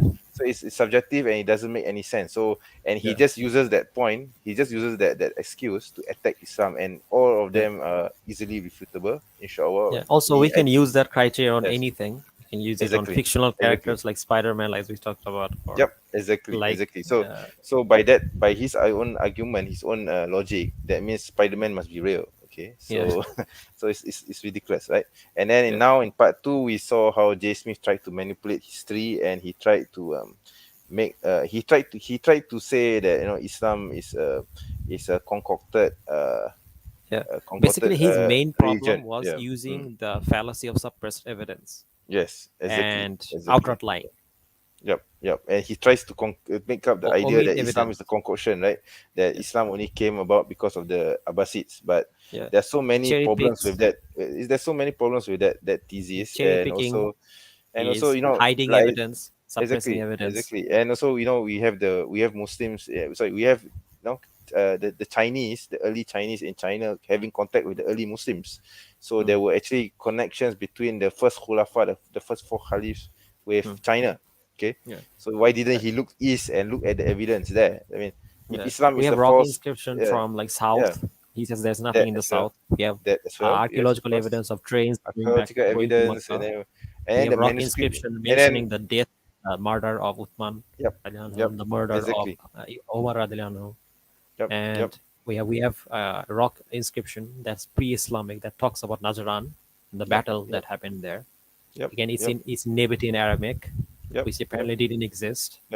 Basically, there's no early mosque in Petra, and yet he's saying that Islam is. There's literally nothing on Petra. There's no mention of Petra. So from that alone, it's already enough to destroy all his nonsense, because there's no evidence of Islam being from Petra. You see. Yeah. So whatever he says about Islam after that is And irrelevant. all the other things he talks about, like for example, this is found in this place, this is found in this place, and he contradicts as if himself. like First people he says, don't move around. First he says that early Islam, the first proto Mecca is found in Turkey. Then after that he says that it's found in Petra. So make up your mind: is it in Petra or is it in Turkey? It can't be in both. You see, it can be in both places. So Also, people move around. Like if we go by this logic, exactly. we have to say Jesus is from Egypt. Yeah, exactly. Because all the manuscript, early New Testament manuscripts from Egypt. Exactly. Another point is that most of the early Bible manuscripts were written in Greek, but Jesus was a Jew living in first century Palestine. He spoke Aramaic. It's impossible for him to know Greek. So was Jesus actually a Greek? Was he actually from Greece? Because all the earliest manuscripts that we have, we don't have it in Aramaic. We only have it in Greek. Yeah. So and it's impossible for Jesus to know Greek because he's a Jew. He's a Aramaic speaking Jew. So maybe, who knows, maybe Jesus was actually a Greek pretending Also, to like, be a Jewish person in first century Palestine. Yeah. How about that? What a conspiracy theory that is, right? Yeah. Yeah. So yeah, that's all I have to say. Yeah. Also, like, all the, like you said, like all the early mosque are in Yeah. Africa. Is the prophet from Africa? Is he from China? Where is he from? Where's he from? Exactly. No, the Like, circle. make up your mind, guys. Basically, this is a circular argument. You know, Yeah. it goes around in circles, and there's no end. And then right? all of a sudden he like rejects like the hadith tradition, and then all Yeah. of a sudden accepts it, use it as evidence whenever it Yeah. suits him. Cherry picks. Exactly. Cherry picking. Yeah. Cherry picking. Yeah. So totally fallacious. I mean, I think we have successfully refuted the old fart and the psychopath all in Not 2 just days. repeated it, we shared them completely. Yeah, I think we totally demolished them, inshallah. Right? I hope that Inshallah. anyone who's watching this stream can see that these two guys are really fake con artists. Okay. They even fail at being con artists. They can't even lie properly. Okay. Yeah, see? Yeah, they're not consistent in their methodology. So that's the whole point. Okay. Yeah. Right. Well, yeah, should we end this? Yeah, I guess we should end this. Yeah. So anyway, thank you very much, guys, for watching this live stream. There's about 6 people right now. Yeah, it's already been 3 hours. The previous part 1 was also 3 hours. Yeah. So I guess it's time to end the show anyway. So thank you very much for watching this live stream together with thank you guys partnership for with joining. Islamic Calling. Yeah. So anyway, if you like this video, please do not forget to like this video, share this video, tell everyone about this video. Go to brother Islamic Calling's channel. It's Islamic Calling. Okay. And please don't if you want to support me, please don't forget to do support become me a on member. Patreon. You can support brother Islamic Calling on Patreon. If you want to support me, you can become a member by joining my YouTube channel membership. The details are scrolling right below this video anyway. So anyway, thank you very much. Inshallah, I'll see you again in a future video. Oh, by the way, brother, there's one thing. I'll post all the sources in the comment, in your channel's comment, so people can check them out themselves. All right, no problem. Okay, I will you can do that. pin it in the comment. I will pin the comment to the top of the list. All right. Okay. So anyway, I hope inshallah we can collaborate again in the future. Right. Okay. So inshallah, and maybe we can do another collab on my channel. Inshallah. Of course. Inshallah, I'm always open to that. So anyway, thank you very much to the viewers. Assalamualaikum warahmatullahi wabarakatuh. See you again in the future. Yeah. So.